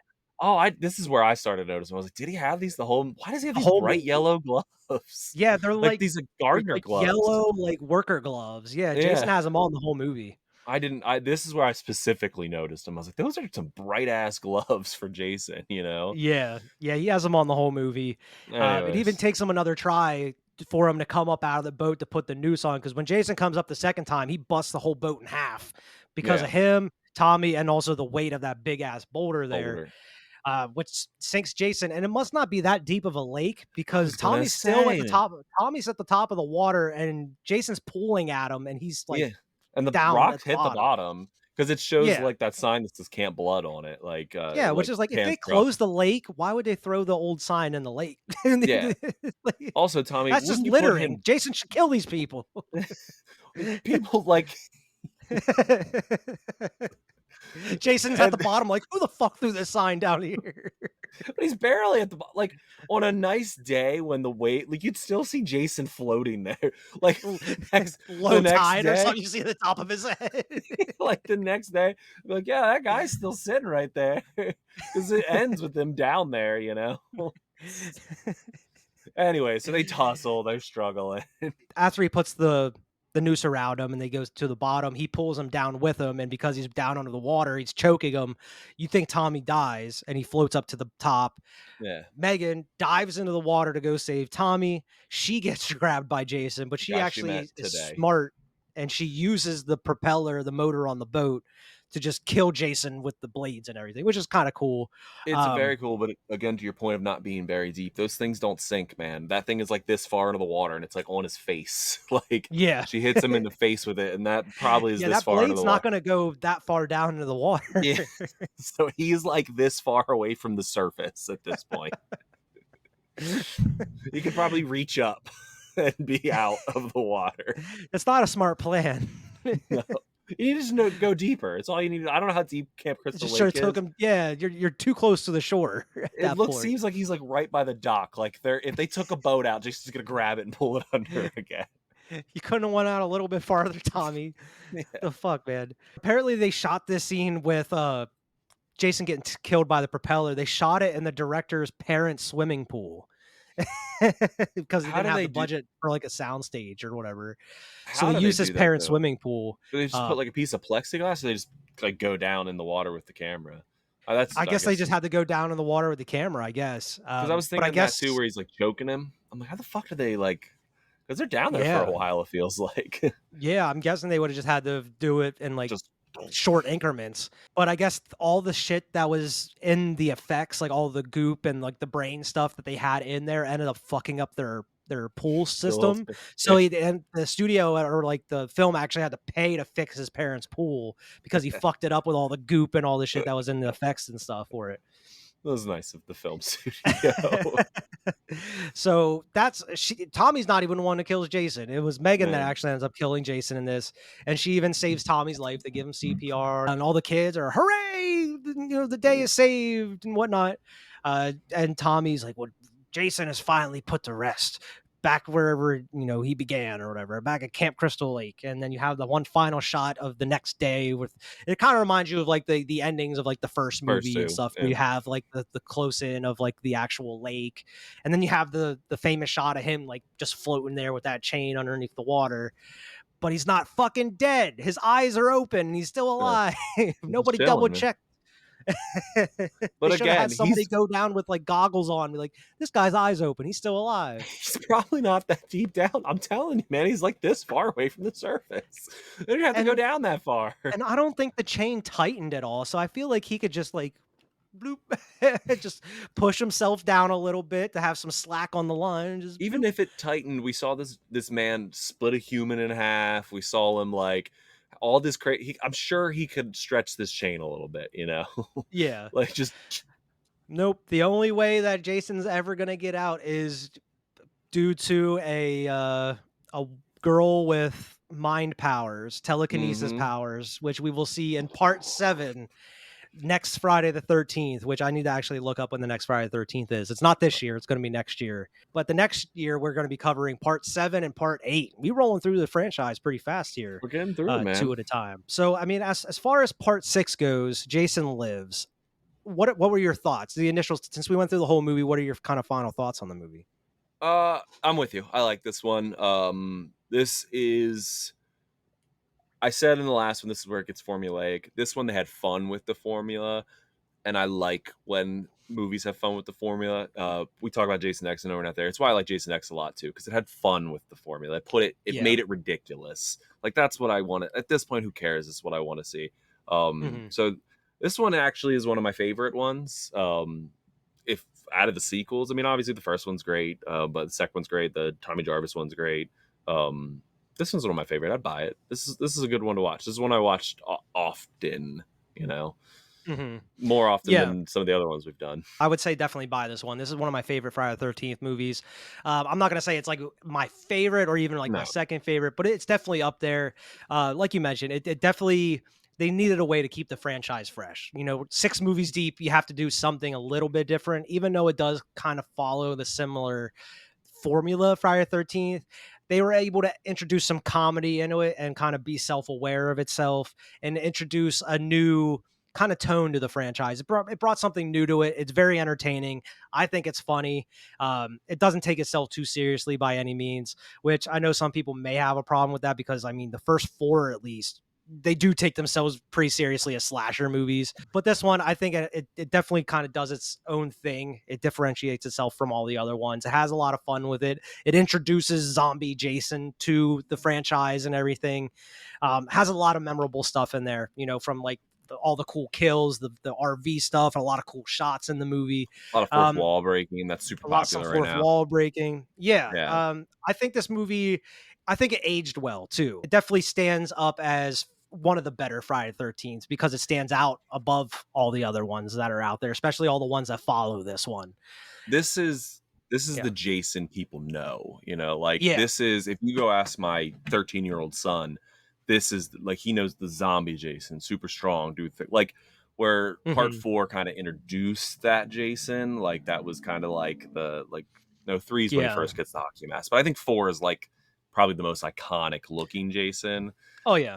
This is like, he's a superhero, like he's super strong, he can teleport, he can do whatever the fuck he wants. This is that introduction of Jason. Yeah, this was a must buy for me. The last one, as we mentioned, I would definitely pass on part 5. We'll have to see when the next Friday the 13th is so we can cover part 7. I forget what the New Blood, I believe it's called. And then part 8, Jason Takes I don't even care, Manhattan, or at least takes Manhattan for like For the last 10 minutes. third. Yeah, 10 minutes of the movie, last 20 minutes of the movie. Jason takes a boat. Yeah, it's To going to be Manhattan. interesting. To Canada, technically. It's not, you only get It's one Toronto. scene and yeah, it's like Toronto or some shit. Yeah. But it'll be interesting to talk about those and then eventually get into like Jason X and Freddy versus Jason and then the The remake and reboot, stuff. yeah, The reboot and it stuff. has been so long since the reboot was one of my first like serious girlfriend high school dates. I haven't seen it since, so I'm excited Oh, to really? see. Yeah, It's been a I while remember since I've seen that one. I went out with one of my like first like girlfriends. We went and saw it like when I was in high school. It came out, so whatever year that was, 2006, 7. I don't know what year it was. It came out. So, Yeah. so Yeah, I'm I think excited it to was rewatch around it. then. Yeah. But that'll be the part 7 and 8 will be the next Friday the 13th. Definitely, I mean, I wouldn't say check out part 5, but definitely go check out Jason Lives if you haven't seen it. For those who have seen the movies, definitely let us know what you thought about the movies in the comments below, what you liked about them, what you didn't like about them. Love to hear your thoughts on them. And also let us know what other movies you want us to cover on the channel. I always say that in these videos. I'm always interested to see what you guys want us to talk about on the channel. We're going to be planning here coming up for the Halloween spooktacular that I would do every year, all the Halloween horror month. I need to really start planning those movies out because it's coming up rather quickly. It's coming up, time is man. moving fast. So I need to get those planned out here ahead of time. But that is the episode here for today. Any other thoughts here, Alex?